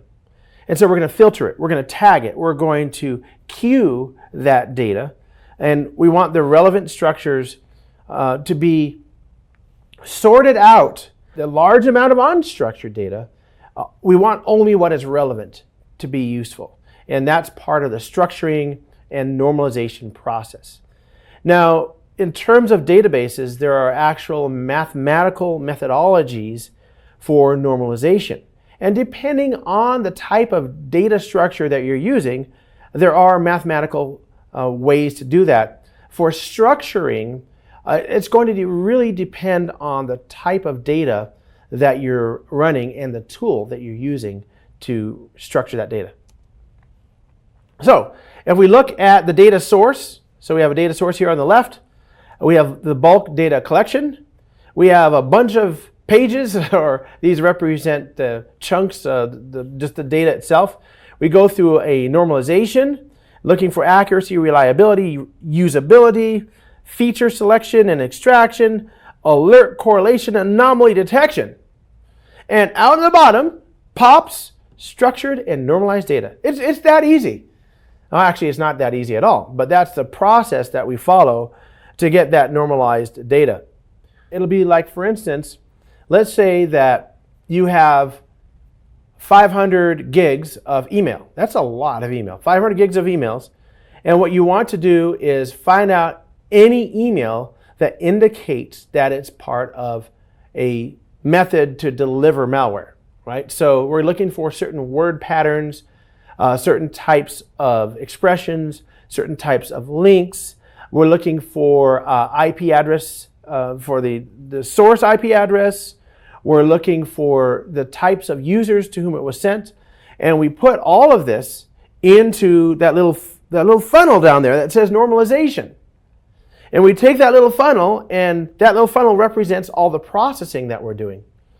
And in the end, we might go through multiple loops of doing this. So first of all, we'll have the first normal form, we can call it, or the first level of structurization, which will say these following emails indicate, according to the parameters that you sent, that they indicate that they have some type of malware delivery. They have attachments, they have links, they come from Russian and Chinese or some deep underground American hackers or whatever, right? So we know that these are more than likely going to be those types of emails.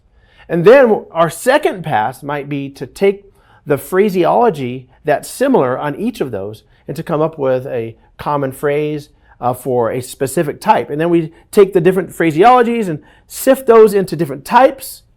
And then we have a layout of our email malware attack that happened over a period of time.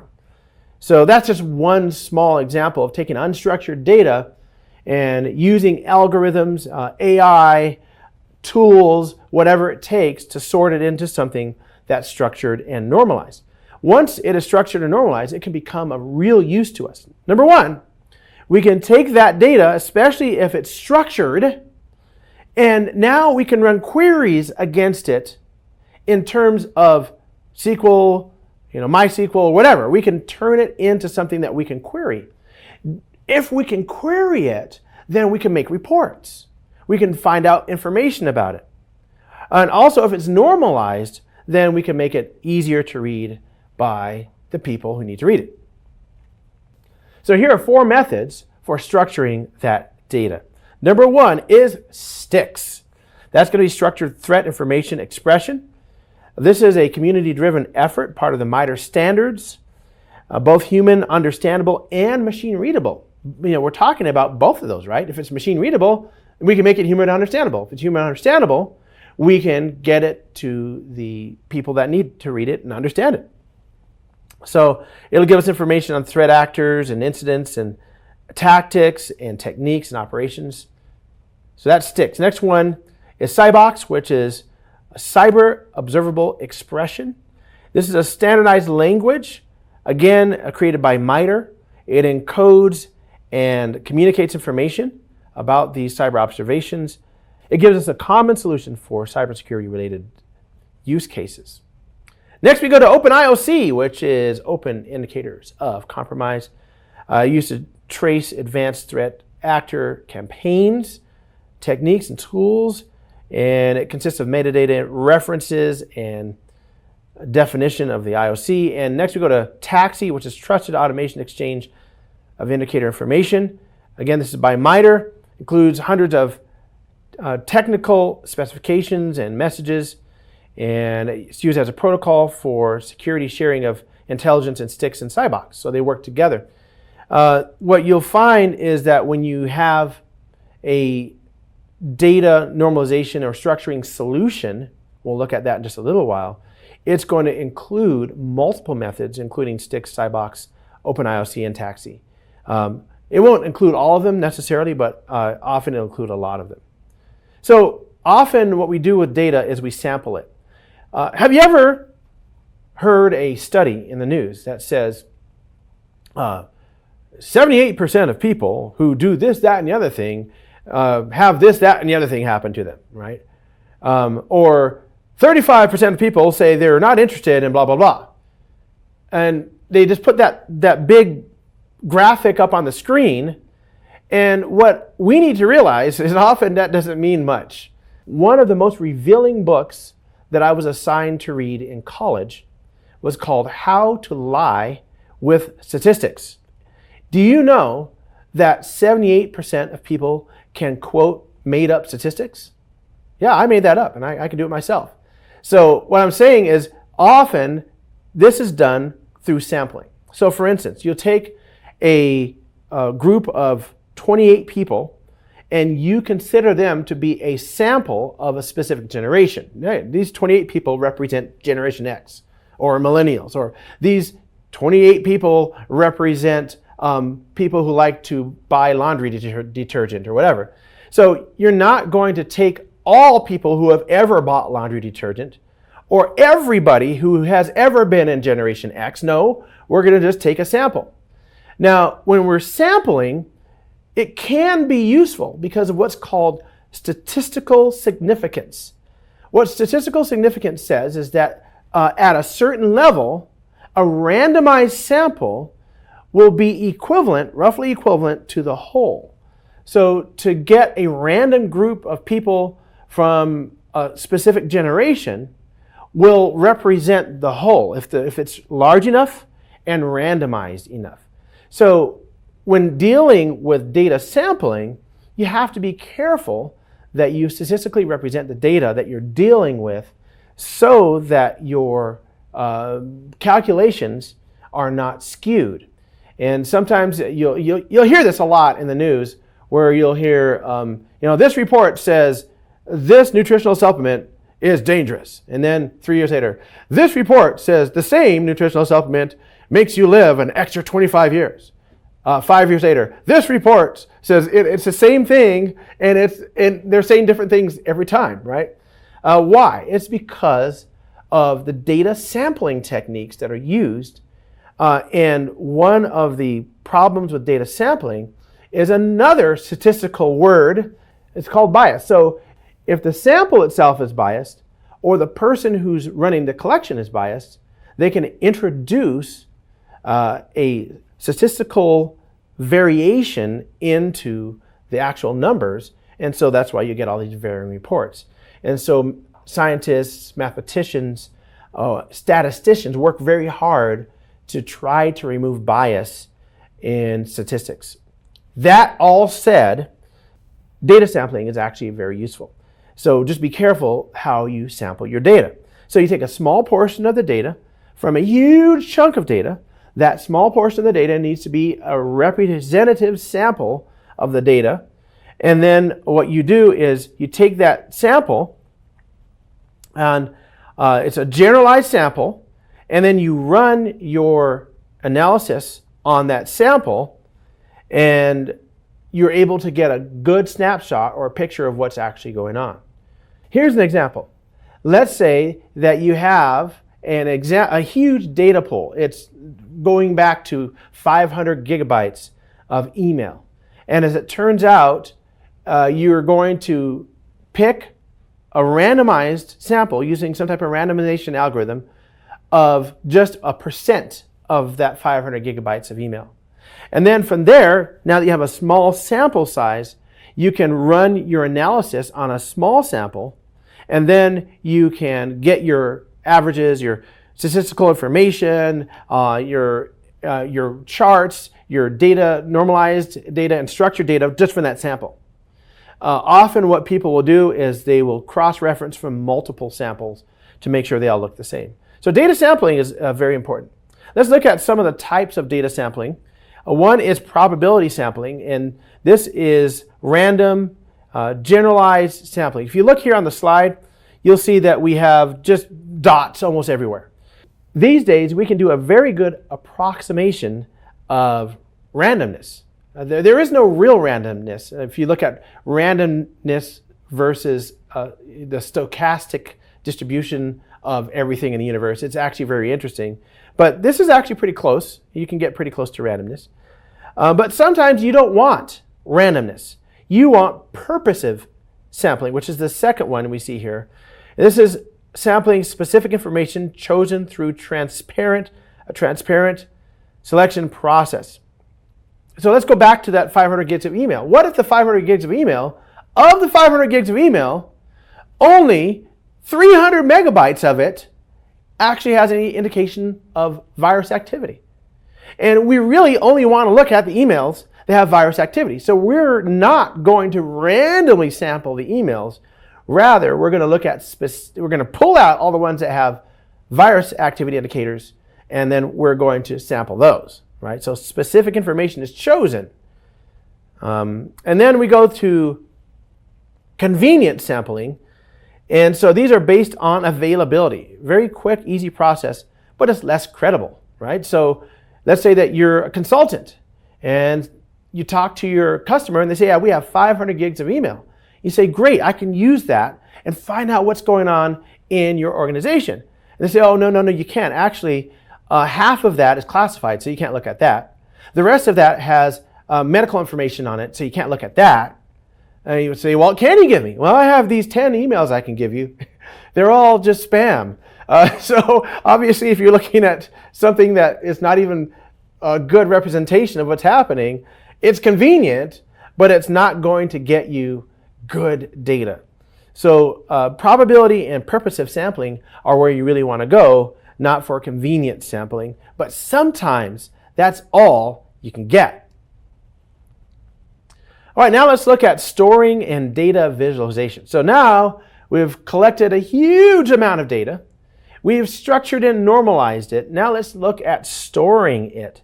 We really want to have an efficient storage architecture. What's your storage architecture like? What I would bet anything is that your organization is in the process of upgrading your storage architecture. Or you're in the process of installing an upgrade that you have recently purchased. We are in an exponential age, like I keep talking about. The exponential age means that everything is changing at an asymptotic rate. It's going so fast that it's hard to keep up with the change. Your data storage requirements are increasing radically. And if you take a huge sample of data that you're going to use because of, for the purpose of, I should say, for threat intelligence, then you're going to need to store that data into an organization that is already having data storage issues. And one of the areas that organizations struggle with is to get a handle on data storage. When I can go out right now or online right now and buy a small drive that runs 5 terabytes, and I can just plug it in and store data on my system, right? I can get multiple 256 gig flash drives. If I want, I can spend a few $1,000s and get into the hundreds of terabytes. It's very easy to get quite a lot of data. And organizations struggle to manage that. Because if you have a subgroup that orders their own data storage, and then they start moving their data to that storage, and then that storage blows up, and they lose all their data, then of course they're going to blame the IT department. Yeah, that's how it happens. And so the IT department works to make sure that data is all funneled through one source, it's managed, it's backed up, it's kept safe. And so through time, we see these systems radically evolving. There are several types of storage platforms. One is centralized storage. And this storage is an architecture where the data is stored in a localized systems or server storage hardware. So you have a database, and this isn't, when we say centralized, it's not usually just one server or whatever. Sometimes it's a cluster. So that you might have a 16 or 32 node SQL cluster. And that's all making use of multi-hundred terabyte storage capabilities. And the reason that we do it that way is because we want to make sure that the third bullet point doesn't happen. Prone to data loss during disasters. If that data is in a cluster and that cluster is stored on a rack of servers that's in a basement in one location next to the river during flood season, yeah, we might lose that data, right? So if you have all your spreadsheets, your SQL Server, your Oracle stuff all on that cluster, then you might be in trouble. So we often will distribute the data storage. And so it's distributed geographically. So we have a couple different types of distribution. We have local distribution where we can have it stored in multiple servers on site, but then we can use forms of data synchronization between geographic locations. So if the data site that's next to the river in the basement, by the way, don't build your data center next to a river in a basement, just saying. If that happens, well, then you have a hot site somewhere else, like in the high desert somewhere, right? Don't build your data center on a fault in the high desert. So if you look at where data centers are built, they're built in the most stable possible places that they can be. And then we distribute them everywhere. If you look at Google and Facebook and Microsoft and Amazon and some of those big players out there, where is their data center? Where is the Amazon data center? If there is no the Amazon data center, they're spread all over the planet, right? So they're distributed to help prevent data loss. And so we can use technologies to help with that, even for small data. Like for instance, BitTorrent will help to distribute relatively small amounts of data. Apache, Cassandra, MongoDB, there are many others. Microsoft has a suite of technologies to help you distribute data, and so do all the other big players. Now we go to cloud storage. Sometimes distributing data is not enough, or your organization isn't big enough to have multiple data centers. It's like the time when the IT staff goes and talks to the CEO and the other upper level management staff and says, we need to diversify our data center. We only have one location right now. And so I propose that we spread it across multiple states and into 2 other countries. It's going to cost us about $17.8 million. And here's my plan. And then the CEO says, hey, we only have 8 people in this company. What are you talking about? So if you have a company of only 8 people, you're not going to spread your data centers all over the planet. You're going to want to use the cloud. So if you have 8 people in your company and you have a data center that's what we call a closet or a tabletop or something to that effect, then what you can do is take all that data, which is usually only a couple or a few terabytes, maybe a few hundred terabytes, and synchronize it to the cloud, right? So if there's an earthquake or a fire, or your network administrator trips and spills coffee on one of the server racks, whatever happens, you'll be able to go to the cloud and get your data. And so you have multiple servers. The cloud data servers, they're distributed around the planet. Consistent availability everywhere you go. So if you're traveling, you go to other sites, there's no limit on storage capability. The only limit is how much you can afford to pay. So Microsoft Azure, very huge cloud platform, one of the fastest growing, like AWS, Enterprise DB, Google Cloud, many others out there that provide very, very good, highly elastic, highly decentralized cloud storage. All right, so you've got your data stored. You're the 8-man company, your 8-person company, and you have cloud storage, and you have hundreds of terabytes of data to analyze. It's been analyzed, it's been normalized, and now it needs to be visualized. We want to be able to present that data. And so when you go back to that CEO and you say, hey CEO, here's what I found about the attack that we had. Here's what I found about the threat actors. You don't want to just show the CEO pages and pages and pages and pages of ones and zeros or unstructured data. Rather, we want a nice graphic, pictorial, and structured presentation. So when you have structured data, normalized data, now we visualize it so that managers will be able to understand it. Stakeholders will be able to understand it. Your data analysis staff will be able to understand it and use it. And you'll be able to present it to everyone that's needed in a way that they can understand, with details, patterns, and a nice textual or graphical format. And there are many different nice tools out there to be able to use, from Tableau to QuickView. There are tools that you can use, obviously, from Microsoft and other open source tools that are available for data visualization. Let's have a look at a couple I mentioned before. Here's Tableau. It's a very simple data visualization tool that can help you with multiple ways to present the data and interactions between parts of the data. For both Tableau and QuickView, I would recommend that any staff who is responsible for using these tools to take a class, whether it's an online class or go into a class or even a nice long YouTube video, because they have a very deep set of skills and you really need to have an understanding of how the data that you have relates to the presentation methodology.